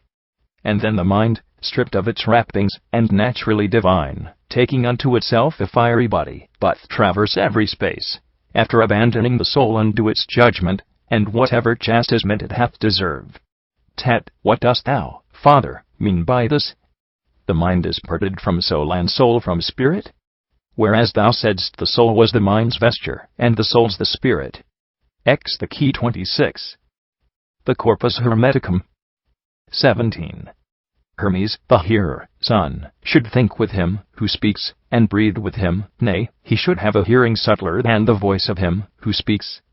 It is, son, in a body made of earth, that this arrangement of the vestures comes to pass. For in a body made of earth it is impossible the mind should take its seat itself by its own self in nakedness. For neither is it possible on the one hand the earthly body should contain so much immortality, nor on the other that so great a virtue should endure a body passible in such close contact with it. It taketh, then, the soul for, as it were, an envelope. And soul itself, being to and thing divine, but views the spirit as its envelope, while spirit doth pervade the living creature. 18. When then the mind doth free itself from the earth body, it straightway putteth on its proper robe of fire, with which it could not dwell in an earth body. For earth doth not bear fire, for it is all set in a blaze even by a small spark. And for this cause is water poured around earth, to be a guard and wall, to keep the blazing of the fire away. But mind, the swiftest thing of all divine outthinkings, and swifter, and all elements, hath for its body fire. For mind being builder doth use the fire as tool for the construction of all things, the mind of all for the construction of all things, but that of men only for things on earth. Stripped of its fire the mind on earth cannot make things divine, for it is human in its dispensation. 19. The soul in man, however, not every soul, but one that biases, is a daimonic something and divine. And such a soul when from the body freed, if it have fought the fight of piety, the fight of piety is to know God, and to do wrong to no man, such a soul becomes entirely mind. Whereas the impious soul remains in its own essence, chastised by its own self, and seeking for an earthly body, where to enter, if only it be human. For that no other body can contain a human soul, nor is it right that any human soul should fall into the body of a thing that doth possess no reason.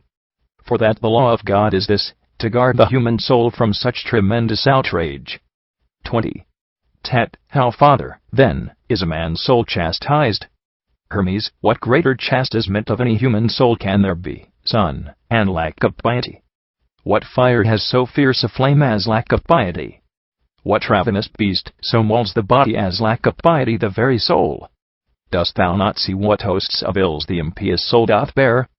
It shrieks and screams, I burn, I am ablaze, I know not what to cry or do. Ah, wretched me, I am devoured by all the ills that compass me about, alack, poor me, I neither see nor hear. Such are the cries wrung from a soul chastised, not, as the many think, and thou, son, dost suppose, that a man's soul, passing from body, is changed into a beast. X the key 27. The Corpus Hermeticum. Such is a very grave mistake, for that the way a soul doth suffer chastisement is this. 21. When mind becomes a daimon, the law requires that it should take a fiery body, to execute the services of God, and entering in the soul most impious it scourgeth it with whips made of its sins. And then the impious soul, scourged with its sins, is plunged in murders, outrage, blasphemy, in violence of all kinds, and all the other things, whereby mankind is wronged. But on the pious soul the mind doth mount, and guide it to the gnosis light. And such a soul doth never tire in songs of praise to God, and pouring blessing on all men, and doing good in word and deed to all, in imitation of its sire. 22. Wherefore, my son, thou shouldst give praise to God, and pray, that thou mayst have thy mind good mind. It is, then, to a better state the soul doth pass, it cannot to a worse. Further there is an intercourse of souls, those of the gods have intercourse with those of men, and those of men with souls of creatures which possess no reason. The higher, further, heaven charge the lower, the gods look after men, men after animals irrational, while God hath charge of all, for he is higher than them all, and all are less than he. Cosmos is subject, then, to God, man to the cosmos, and irrationals to man. But God is o'er them all, and God contains them all. God's rays, to use a figure, are his energies, the cosmoses are nature's, the arts and sciences are man's. The energies act through the cosmos, thence through the nature rays of cosmos upon man. The nature rays act through the elements, man acteth through the sciences and arts. 23. This is the dispensation of the universe, depending from the nature of the One, pervading all things through the mind, and which is not diviner, nor of greater energy, and not a greater means for the atonement to gods and gods to men. He, mind, is the good daimon. Blessed the soul that is most filled with him, and wretched is the soul that's empty of the mind. Tet, Father, what dost thou mean, again? Hermes, dost think then, son, that every soul hath the good mind? For 'tis of him we speak, not of the mind in service of which we were just speaking, the mind sent down for the soul's chastisement. 24. For soul without the mind can neither speak, nor act. For oftentimes the mind doth leave the soul, and at that time the soul neither sees, nor understands, but is just like a thing that hath no reason. Such is the power of mind. Yet doth it not endure sluggish soul, but leaveth such a soul tied to the body, and bound tight down by it. Such soul, my son, doth not have mind, and therefore such an one should not be called a man. For that man is a thing of life divine. Man is not measured with the rest of lives of things upon the earth, but with the lives above in heaven, who are called gods. X the key 28. The Corpus Hermeticum. Nay more, if we must boldly speak the true man is e'en higher than the gods, or at the very least the gods and men are very wit in power each with the other equal. 25. For no one of the gods in heaven shall come down to the earth, or stepping heaven's limit, whereas man doth mount up to heaven, and measure it. He knows what things of it are high, what things are low, and learns precisely all things else besides. And greater thing than all, without e'en quitting earth, he doth ascend above. So vast a sweep doth he possess of ecstasy. For this cause can a man dare say that man on earth is God subject to death, while God in heaven is man from death immune? Wherefore the dispensation of all things is brought about by means of the twain, cosmos, and man, but by the one. 11. Mind unto Hermes. 1. Mind, master this sermon, Logos, then, thrice greatest Hermes, and bear in mind the spoken words, and, as it hath come unto me to speak, I will no more delay. Hermes, as many men say many things, and these diverse, about the all and good, I have not learned the truth. Make it, then, clear to me, O master mine. For I can't trust the explanation of these things, which comes from thee alone. 2. Mind, hear then, my son, how standeth God, and all. God, in cosmos, time, becoming. God maketh in cosmos, cosmos, time, and time, becoming. The good, the beautiful, wisdom, blessedness, is essence, as it were, of God, of sameness, of cosmos, order, of time, change, and of becoming, life, and death. The energies of God are mind and soul, of lastingness, and deathlessness, of cosmos, restoration, and the opposite thereof, of time, increase, and decrease, and of becoming, quality. Yin is, then, in God, cosmos, in cosmos, time, in time, becoming. Yin stands firm round God, cosmos is moved in time hath its limits, in the cosmos, becoming doth become in time. 3. The source, therefore, of all is God, their essence, their matter, cosmos. God's power is Yin's work is cosmos, which never hath become, yet ever doth become by Yin. Therefore will cosmos never be destroyed, for Yin's indestructible, nor doth the wit of things in cosmos perish, for cosmos is enwrapped by Yin round, on every side. Hermes, but God's wisdom, what is that? Mind, the good and beautiful, and blessedness, and virtues all, and Yin. 11. Mind unto Hermes. 29. The Corpus Hermeticum. Yin, then, ordereth cosmos imparting deathlessness and lastingness to matter. 4. For its beginning doth depend on Yin, as Yin doth on God. Now Genesis and time, in heaven and upon the earth, are of two natures. In heaven they are unchangeable and indestructible, but on the earth they are subject unto change, and to destruction. Further, the Yin soul as God, the cosmos soul as Yin, the earth soul, heaven, and God in mind, and mind, in soul, and soul, in matter, and all of them through Yin. But all this body, in which are all the bodies, is full of soul, and soul is full of mind, and mind of God. It fills it from within, and from without encircles it, making the all to live. Without, this vast and perfect life encircles cosmos. Within, it fills it with all lives. Above, in heaven, continuing in sameness. Below, on earth, change in becoming. 5. And the end doth preserve this cosmos, or by necessity, or by foreknowledge, or by nature, or by whatever else a man supposes, or shall suppose. And all is this, God energizing. The energy of God is power that naught can e'er surpass, a power with which no one can make comparison of any human thing at all, or anything divine. Wherefore, O Hermes, never think that aught of things above or things below is like to God, for thou wilt fall from truth. For naught is like to that which hath no like, and is alone and one. And do not ever think that any other can possibly possess his power, for what apart from him is there of life, and deathlessness and change of quality? For what else should he make?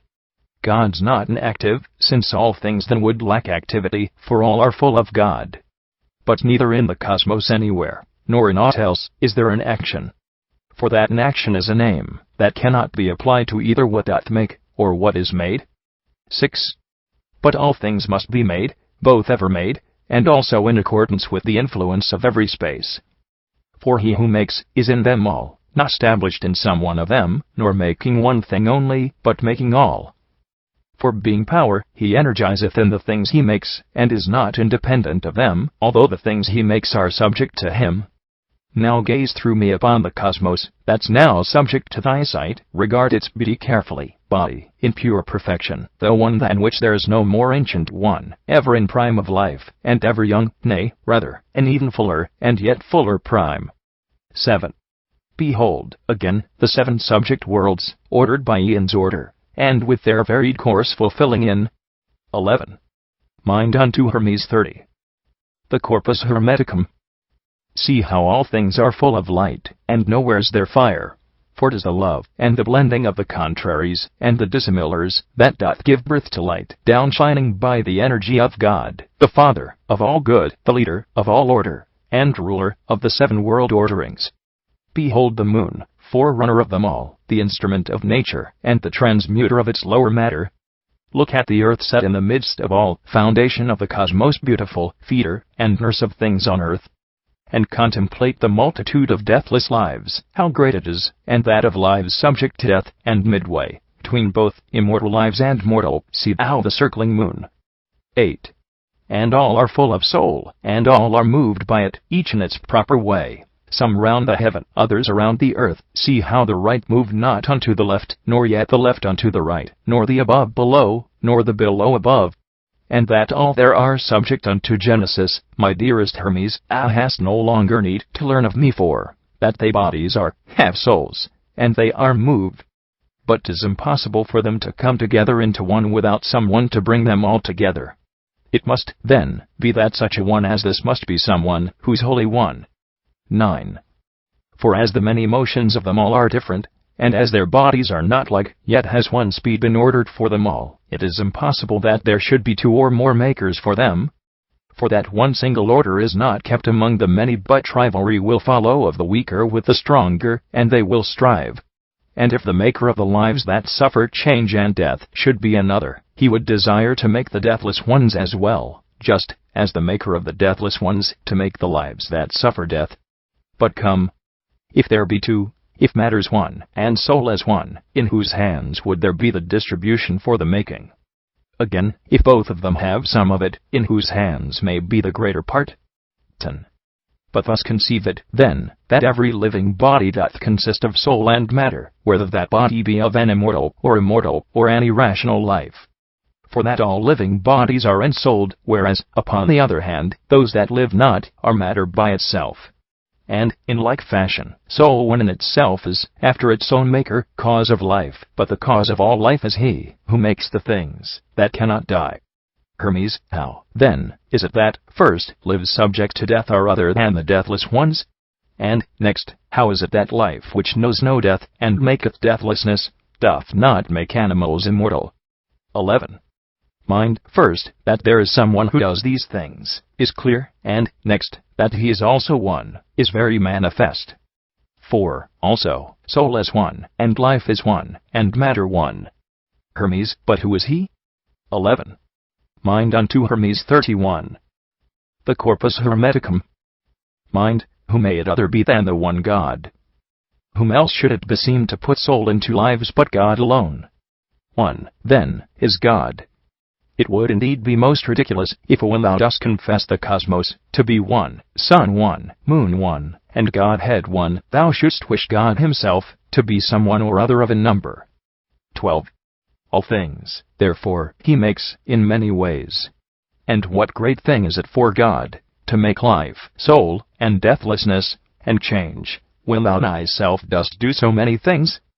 For thou dost see, and speak, and hear, and smell, and taste, and touch, and walk, and think, and breathe.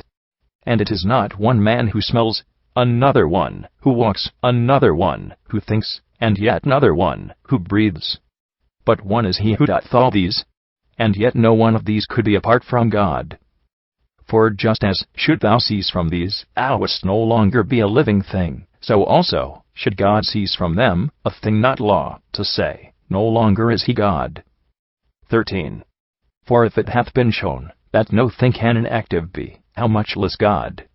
For if there is aught he doth not make, if it be a law, to say, he is imperfect. But if he is not only not inactive, but perfect God, then he doth make all things. Give thou thyself to me, my Hermes, for a little while, and thou shalt understand more easily how that God's work is one, in order that all things may be, that are being made, or once have been, or that are going to be made. And this is, my beloved, life, this is the beautiful, this is the good, this, God. 14. And if thou wouldst in practice understand this work, behold what taketh place with thee desiring to beget. Yet this is not like unto that, for he doth not enjoy. For that indeed he hath no other one to share in what he works, for working by himself, he ever is at work, himself being what he doth. For did he separate himself from it, all things would then collapse, and all must die, life ceasing. But if all things are lives, and also life is one, then one is God. And, furthermore, if all are lives, both those in heaven and those on earth, and one life in them all is made to be by God, and God is it, then all are made by God. Life is the making one of mind and soul, accordingly death is not the destruction of those that are at one, but the dissolving of their union. 15. In, moreover, is God's image, cosmos is ions, the son of cosmos, and man, the image of the sun. The people call a change death, because the body is dissolved, and life, when it's dissolved, withdraws to the unmanifest. But in this sermon, Logos, Hermes, my beloved, as thou dost hear, I say the cosmos also suffers change, for that a part of it each day is made to be in the unmanifest, yet it is ne'er dissolved. These are the passions of the cosmos, revolvings and concealments. Revolving is conversion and concealment renovation. 16. The cosmos is all formed, not having forms external to itself, but changing them itself within itself. Since, then, cosmos is made to be all formed, what may its maker be? For that, on the one hand, he should not be void of all form, and, on the other hand, if he's all formed, he will be like the cosmos. Whereas 11. Mind unto Hermes 32. The Corpus Hermeticum. Again, has he a single form, he will thereby be less than cosmos. What, then, say we he is? That we may not bring round our sermon, Logos, into doubt, for naught that mind conceives of God is doubtful. He, then, hath one idea, which is his own alone, which doth not fall beneath the sight, being bodiless, and yet by means of bodies manifesteth all ideas. And marvel not that there is a bodiless idea. 17. For it is like the form of reason, Logos, and mountain tops in pictures. For they appear to stand out strongly from the rest, but really are quite smooth and flat. And now consider what is said more boldly, but more truly. Just as man cannot live apart from life, so neither can God live without his doing good. For this is, as it were, the life and motion, as it were, of God, to move all things, and make them live. 18. Now some of the things said should bear a sense peculiar to themselves. So understand, for instance, what I'm going to say. All are in God, but not, as lying in a place. For place is both a body and immovable, and things that lie do not have motion. Now things lie one way in the bodiless, another way in being made manifest. Think, then, of him who doth contain them all, and think, that than the bodiless naught is more comprehensive, or swifter, or more potent, but it is the most comprehensive, the swiftest, and most potent of them all. 19. And thus think from thyself, and bid thy soul go unto any land, and there more quickly than thy bidding will it be. And bid it journey oceanwards, and there, again, immediately 'twill be, not as if passing on from place to place, but as if being there. And bid it also mount to heaven, and it will need no wings, not will aught hinder it, nor fire of sun, nor author, nor vortex swirl, nor bodies of the other stars, but, cutting through them all, it will soar up to the last body of them all. And shouldst thou will to break through this as well, and contemplate what is beyond, if there be aught beyond the cosmos, it is permitted thee. 20. Behold what power, what swiftness, thou dost have. And canst thou do all of these things, and God not do them? Then, in this way know God, as having all things in himself as thoughts, the whole cosmos itself. If, then, thou dost not make thyself like unto God, thou canst not know him. For like is knowable unto like alone. Make, then, thyself to grow to the same stature as the greatness which transcends all measure, leap forth from every body, transcend all time, become eternity, and thus shalt thou know God. Conceiving nothing is impossible unto thyself, think thyself deathless and able to know all arts, all sciences, the way of every life. 11. Mind unto Hermes 33. The Corpus Hermeticum. Become more lofty than all height, and lower than all depth. Collect unto thyself all senses of all creatures, of fire and water, dry and moist. Think that thou art at the same time in every place, in earth, in sea, in sky, not yet begotten, in the womb, young, old, and dead, in after-death conditions. And if thou knowest all these things at once, times, places, doings, qualities, and quantities, thou canst know God. 21. But if thou lockest up thy soul within thy body, and dost abase it, saying, I nothing know, I nothing can, I fear the sea, I cannot scale the sky, I know not who I was, who I shall be, what is there then between thy God and thee? For thou canst know naught of things beautiful and good so long as thou dost love thy body and art bad. The greatest bad there is not to know God's good, but to be able to know good, and will, and hope, is a straight way, the good's own path both leading there, and easy. If thou but settest thy foot thereon, 'twill meet thee everywhere, 'twill everywhere be seen, both where, and when thou dost expect it not, waking, sleeping, sailing, journeying, by night, by day, speaking, and saying naught. For there is naught that is not image of the good. 22. Hermes is God unseen. Mind, hush. Who is more manifest than he? For this one reason hath he made all things, that through them all thou mayest see him. This is the good of God, this is his virtue, that he may be manifest through all. For naught's unseen, even of things that are without a body. Mind sees itself in thinking, God in making. So far these things have been made manifest to thee, thrice greatest one. Reflect on all the rest in the same way with thyself, and thou shalt not be led astray. 12. About the common mind. 1. Hermes, the mind, O Tat, is of God's very essence, if such a thing as essence of God there be, and what that is, and it only knows precisely. The mind, then, is not separated off from God's essentiality, but is united to it, as light to sun. This mind in men is God, and for this cause some of mankind are gods, and their humanity is nigh unto divinity. For the good Daimon said, Gods are immortal men, and men are mortal gods. 2. But in the rational lives mind is their nature. For where is soul, there too is mind, just as where life, there is there also soul. But in the rational lives their soul is life devoid of mind, for mind is the inworker of the souls of men for good, he works on them for their own good.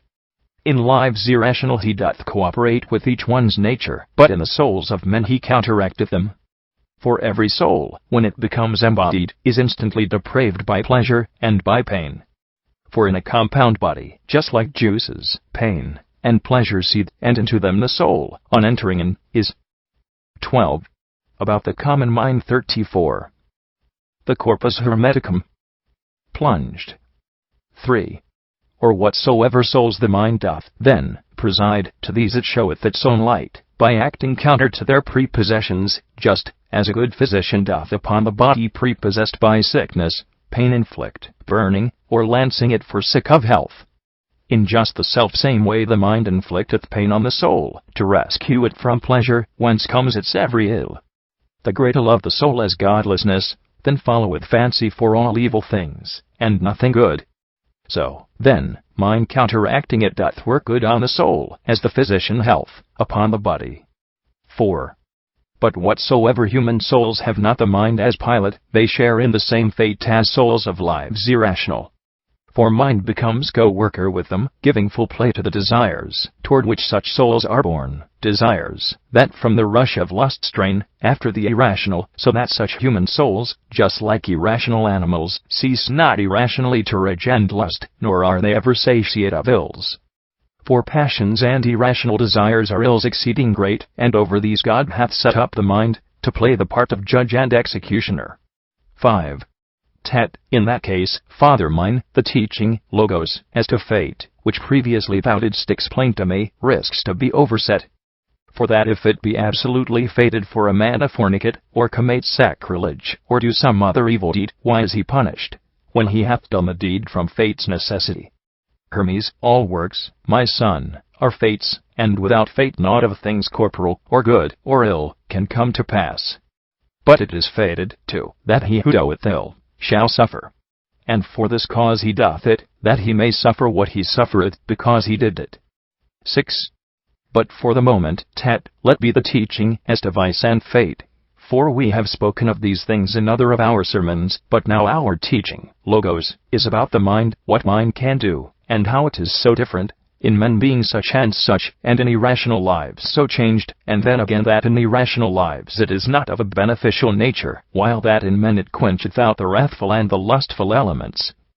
Of men, again, we must class some as led by reason, and others as unreasoning.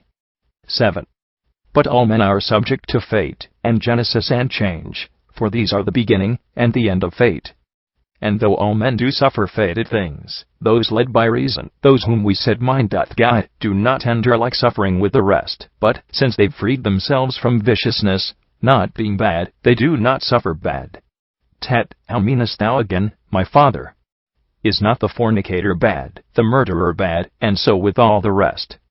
Hermes, I meant not that, but that the mind-led man, my son, though not a fornicator, will suffer just as though he had committed fornication, and though he be no murderer, as though he had committed murder. The quality of change he can no more escape, and that of genesis. But it is possible for one who hath the mind to free himself from vice. 8. Wherefore I've ever heard my son, good Daimon, also say, and had he set it down in written words, he would have greatly helped the race of men, for he alone, my son, but truly, as the firstborn God, gazing on all things, give voice to words, legi, divine. Yea, once I heard him say, all things are one, and most of all the bodies which the mind alone perceives. Our life is owing to God's energy and power, and eon.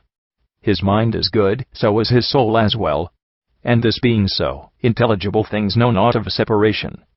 So, then, mind, being ruler of all things, and being soul of God, can do whate'er. 12. About the common mind. 35. The Corpus Hermeticum. It wills.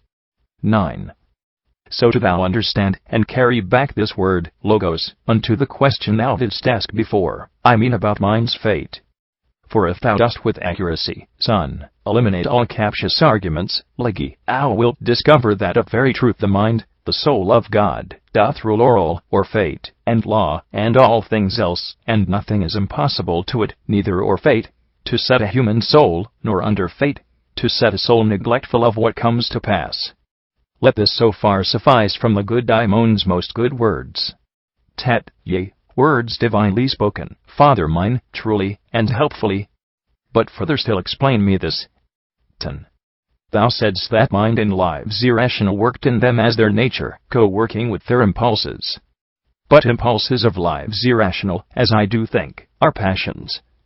Now if the mind co-worketh with these impulses, and if the impulses of lives irrational be passions, then is mind also passion, taking its color from the passions. Hermes, well put, my son. Thou questionest right nobly, and it is just that I as well should answer nobly. 11. All things incorporeal when in a body are subject unto passion, and in the proper sense they are themselves all passions.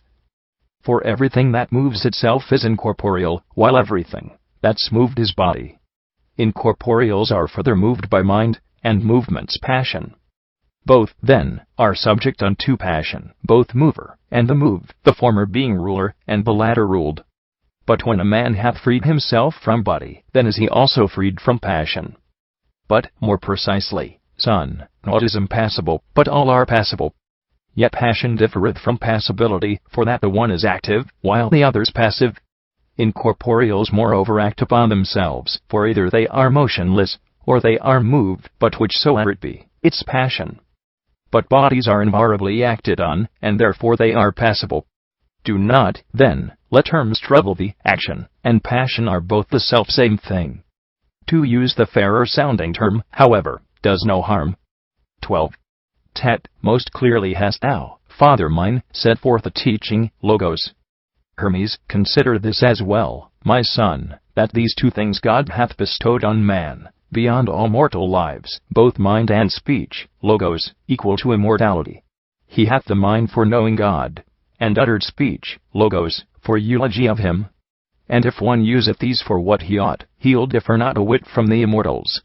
Nay, rather, on departing from the body, he will be guided by the twain unto the choir of gods and blesstones. 13. Tet, why, father mine, do not the other lives make use of speech, Logos?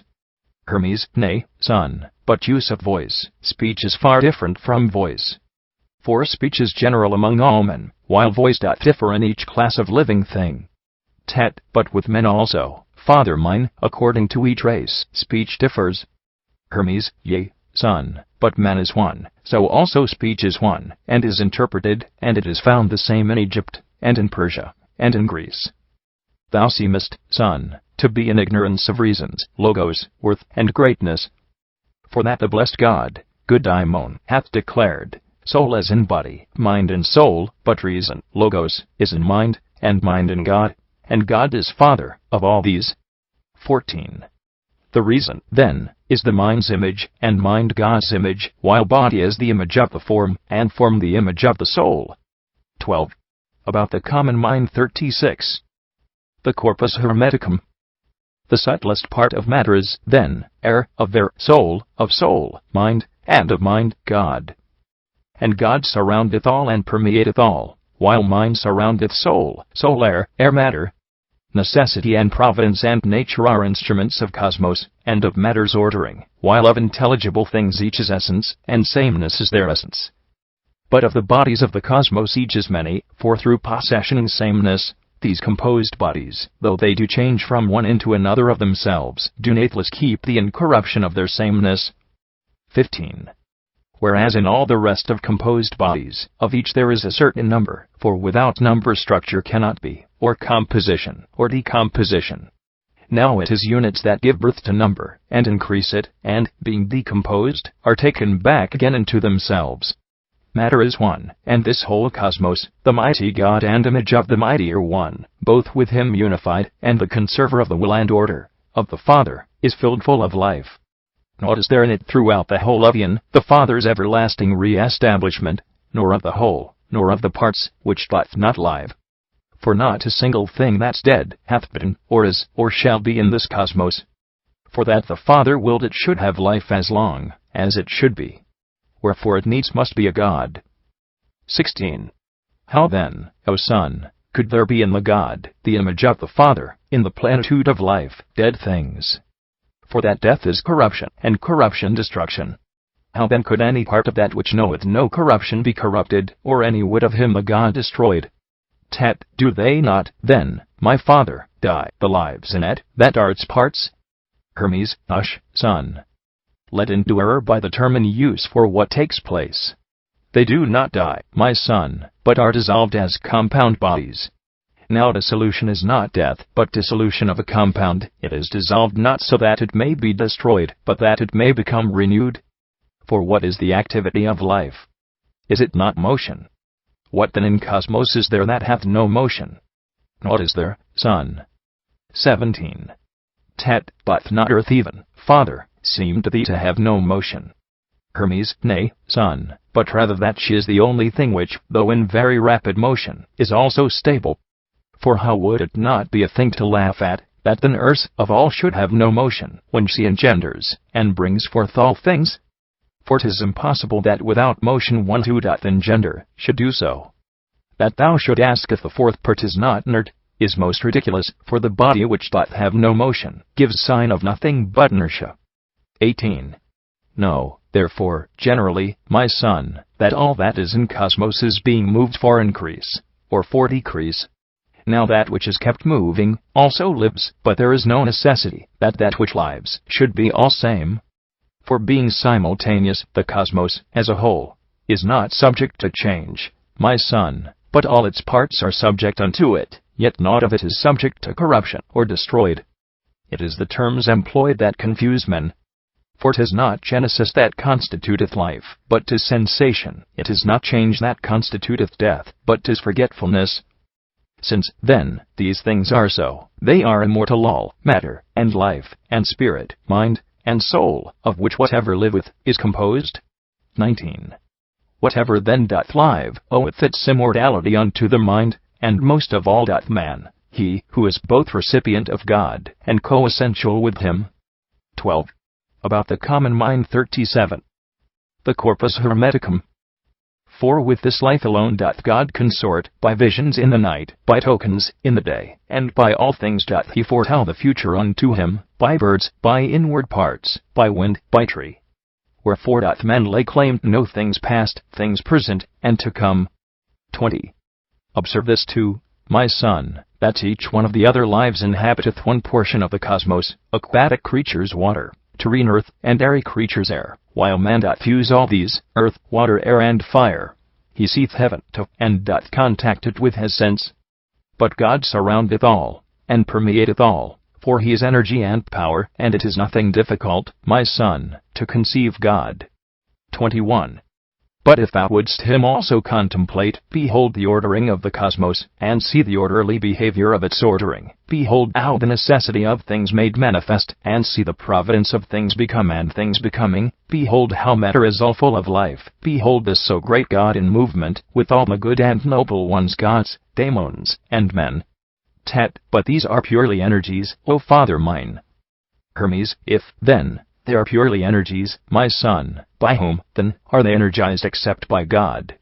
Or art thou ignorant, that just as heaven, earth, water, air, are parts of cosmos, in just the self-same way God's parts are life and immortality, and energy, and spirit, and necessity, and providence, and nature, soul, and mind, and the duration of all these that is called good?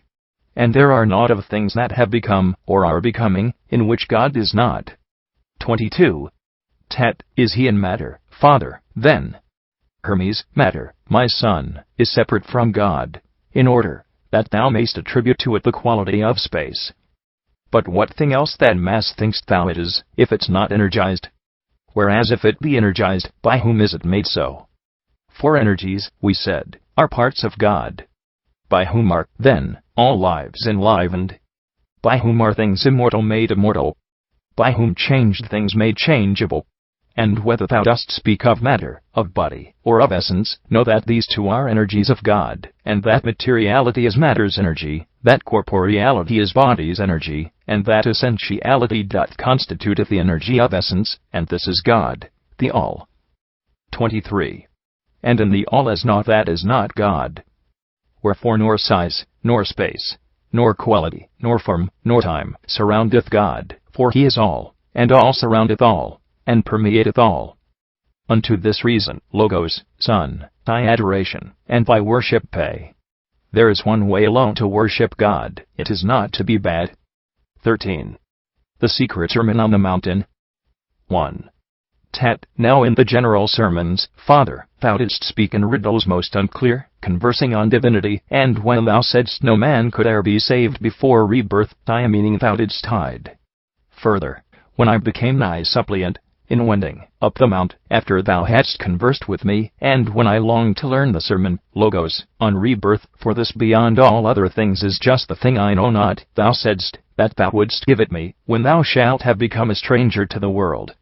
Wherefore I got me ready, and made the thought in me a stranger to the world illusion. 13. The Secret Sermon on the Mount in 38. The Corpus Hermeticum. And now do thou fill up the things that fall short in me with what thou saidst would give me the tradition of rebirth, setting it forth in speech, or in the secret way. I know not, O thrice greatest one, from out what matter, and what womb man comes to birth, or of what seed. 2. Hermes, wisdom that understands in silence such as the matter, and the womb from out which man is born, and the true good the seed. Tet, who is the sour Father? For I am altogether at a loss. Hermes, it is the will of God, my son. Tet, and of what kind is he that is begotten, Father? For I have no share of that essence in me, which doth transcend the senses. The one that is begot will be another one from God, God's Son. Hermes, all in all, out of all powers composed? Tet, thou tellest me a riddle, Father, and dost not speak as Father unto Son. Hermes, this race, my son, is never taught, but when he willeth it, its memory is restored by God. 3.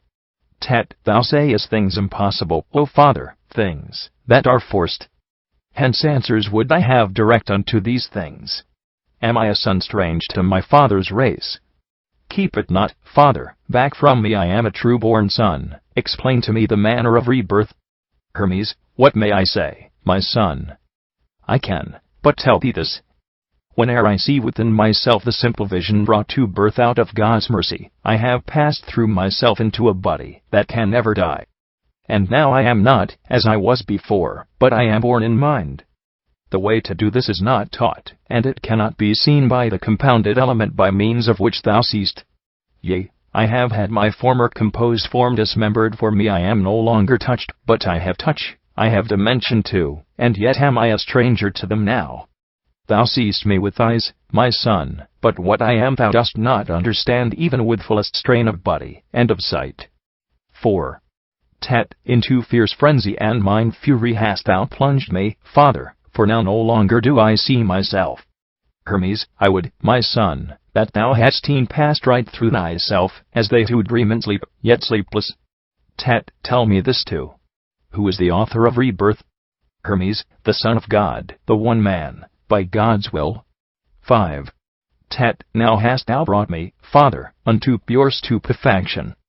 Arrested from the senses which I had before, for now I see thy greatness identical with thy distinctive form. 13. The Secret Sermon on the Mount in 39. The Corpus Hermeticum. Hermes, even in this thou art untrue, the mortal form doth change with every day. 'Tis turned by time to growth and waning, as being an untrue thing. 6. Tet, what then is true, thrice greatest one? Hermes, that which is never troubled, son, which cannot be defined, that which no color hath, nor any figure, which is not turned, which hath no garment, which giveth light, that which is comprehensible unto itself alone, which doth not suffer change, that which no body can contain. Tet, in very truth I lose my reason, Father. Just when I thought to be made wise by thee, I find the senses of this mind of mine blocked up. Hermes, thus is it, son, that which is upward born like fire, yet is borne down like earth, that which is moist like water, yet blows like air. How shalt thou this perceive with sense, that which is not solid, nor yet moist, which naught can bind, or loose, of which in power and energy alone can man have any notion, and even then it wants a man, who can perceive the way of birth in God. 7. Tet, I am incapable of this, O Father, then. Hermes, nay, God forbid, my son. Withdrawing to thyself, and it will come, and it comes to pass, throw out of work the body's senses, and by divinity shall come to birth, purge from thyself the brutish torments, things of matter. Tet, I have tormentors then in me, O Father. Hermes, no few, my son, nay, fearful ones and manifold. Tet, I do not know them, Father. Hermes, torment. The first is this not knowing, son. The second one is grief. The third, intemperance. The fourth, concupiscence. The fifth, unrighteousness. The sixth is avarice. The 7th, error. The 8th is envy. The 9th, guile. The 10th is anger. 11th, rashness. The 12th is malice. These are in number 12, but under them are many more, my son, and creeping through the prison of the body they force the man that's placed therein to suffer in his senses. But they depart, though not all at once, from him who hath been taken pity on by God, and this it is which constitutes the manner of rebirth, and the reason, logos. 8. And now, my son, be still and solemn silence keep. Thus shall the mercy that flows on us from God not cease. Henceforth rejoice, O son, for by the powers of God thou art being purified for the articulation of the reason, logos. Gnosis of God hath come to us, and when this comes, my son, not knowing is cast out. Gnosis of joy hath come to us, and on its coming, son, sorrow will flee away to them who give it room. The power that follows joy do I invoke, thy self-control. O power most sweet! Let us most gladly bid it welcome, son. How with its coming doth it chase intemperance away. 13. The secret sermon on the mountain 40. The Corpus Hermeticum. 9. Now forth, on continence I call, the power against desire. This step, my son, is righteousness' firm seat. For without judgment see how she hath chased unrighteousness away. We are made righteous, son, by the departure of unrighteousness. Power 6 I call to us, that against avarice, sharing with all. And now, that avarice is gone, I call on truth. And error flees, and truth is with us. See how the measure of the good is full, my son, upon truth's coming. For envy is gone from us, and unto truth is joined the good as well, with life and light. And now no more doth any torment of the darkness venture nigh, but vanquished all have fled with whirring wings. 10. Thou knowest now, my son, the manner of rebirth. And when the 10 is come, my son, that driveth out the 12, the birth and understanding is complete, and by this birth we are made into gods. Who then doth by his mercy gain this birth in God, abandoning the body's senses, knows himself to be of light and life, and that he doth consist of these, and thus is filled with bliss. 11. Tet, by God made steadfast, Father, no longer with the sight my eyes afford I look on things, but with the energy the mind doth give me through the powers. In heaven am I, in earth, in water, air, I am in animals, in plants, I'm in the womb, before the womb, after the womb, I'm everywhere. But further tell me this, how are the torments of the darkness, when they are 12 in number, driven out by the 10 powers? What is the way of it, thrice greatest one? 12. Hermes, this dwelling place through which we have just passed, my son, is constituted from the circle of the 12 types of life, this being composed of elements, 12 in number, but of one nature, an omniform idea. For men's delusion there are disunions in them, son, while in their action they are one. Not only can we never part rashness from wrath, they cannot even be distinguished. According to right reason, logos, then, they naturally withdraw once and for all, inasmuch as they are chased out by no less than 10 powers, that is, the 10. 4. Son, the 10 is that which giveth birth to souls. And life and light are unified there, where the one hath being from the Spirit. According then to reason, logos, the one contains the 10 the one. 13. Tet, Father, I see thee all. I see myself in mind. Hermes, this is, my son, rebirth, no more to look on things from body's viewpoint, a thing 3 ways in space extended, though this sermon, logos, on rebirth, on which I did not comment, in order that we may not be calumniators of the all, unto the multitude, to whom indeed God himself doth will we should not. 14. Tet, tell me, O Father, this body which is made up of the powers, is it at any time dissolved? Hermes, hush, son. Speak not of things impossible, else wilt thou sin, and thy mind's eye be quenched. The natural body which our sense perceives is far removed from this essential birth. 13. The secret sermon on the mountain 41. The Corpus Hermeticum. The first must be dissolved, the last can never be, the first must die, the last death cannot touch. Dost thou not know thou hast been born a god, son, of the one, even as I myself? 15. Tet, I would, O Father, hear the praise-giving with him which thou didst say thou heardest then when thou wert at the 8th Ogdoad of powers. Hermes, just as the shepherd did foretell I should my son, when I came to thee 8. Well dost thou haste to strike thy tent, for thou hast been made pure. The shepherd, mind of all masterhood, hath not passed on to me more than hath been written down, for full well did he know that I should of myself be able to learn all, and hear what I should wish, and see all things. He left to me the making of fair things, wherefore the powers, within me e'en as they are in all, break into song. 16. Tet, Father, I wish to hear, I long to know these things. Hermes, be still, my son, hear the praise-giving now that keeps the soul in tune, hymn of rebirth, a hymn I would not have thought fit so readily to tell, hadst thou not reached the end of all. Wherefore this is not taught, but is kept hid in silence. Thus then, my son, stand in a place uncovered to the sky, facing the southern wind, about the sinking of the setting sun, and make thy worship so in like manner too when he doth rise, with face to the east wind. Now, son, be still. The secret hymnody. 17. Let every nature of the world receive the utterance of my hymn. Open now, earth. Let every bolt of the abyss be drawn for me, stir not, ye trees. I am about to hymn creation's Lord, both all and one. Ye heavens open, and ye winds stay still, and let God's deathless sphere receive my word, Logos. For I will sing the praise of him, who founded all, who fixed the earth, and hung up heaven, and gave command, that ocean should afford sweet water, to the earth, to both those parts, that are inhabited, and those that are not, for the support and use of every man, who made the fire, to shine for gods and men for every act. Let us together all give praise to him, sublime, above the heavens, of every nature Lord. 'Tis he who is the eye of mind, may he accept the praise of these my powers. 18. Ye powers that are within me, hymn the one and all, sing with my will. Powers all that are within me. O blessed Gnosis, by thee illumined, hymning through thee the light that Mond alone can see, I joy in joy of mind. 13.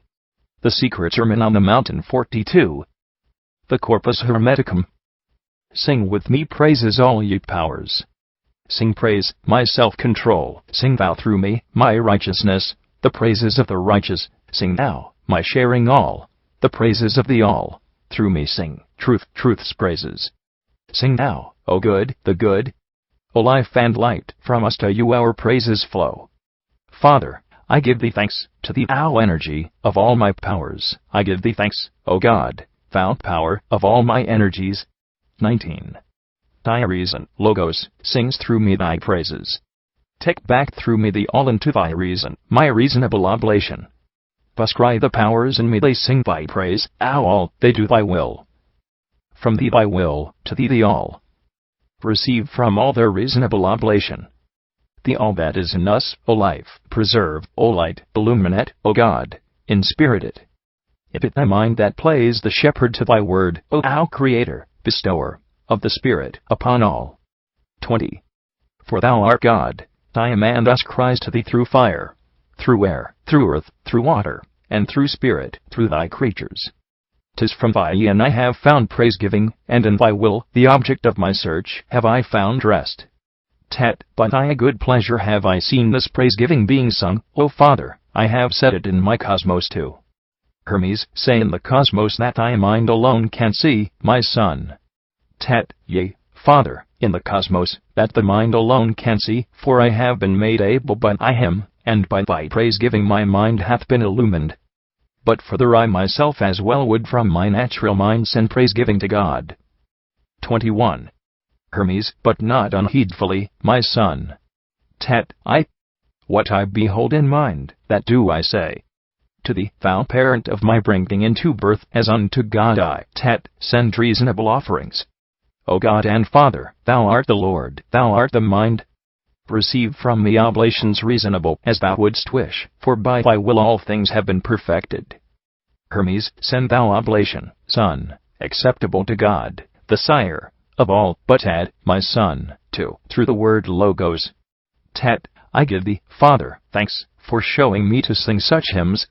22.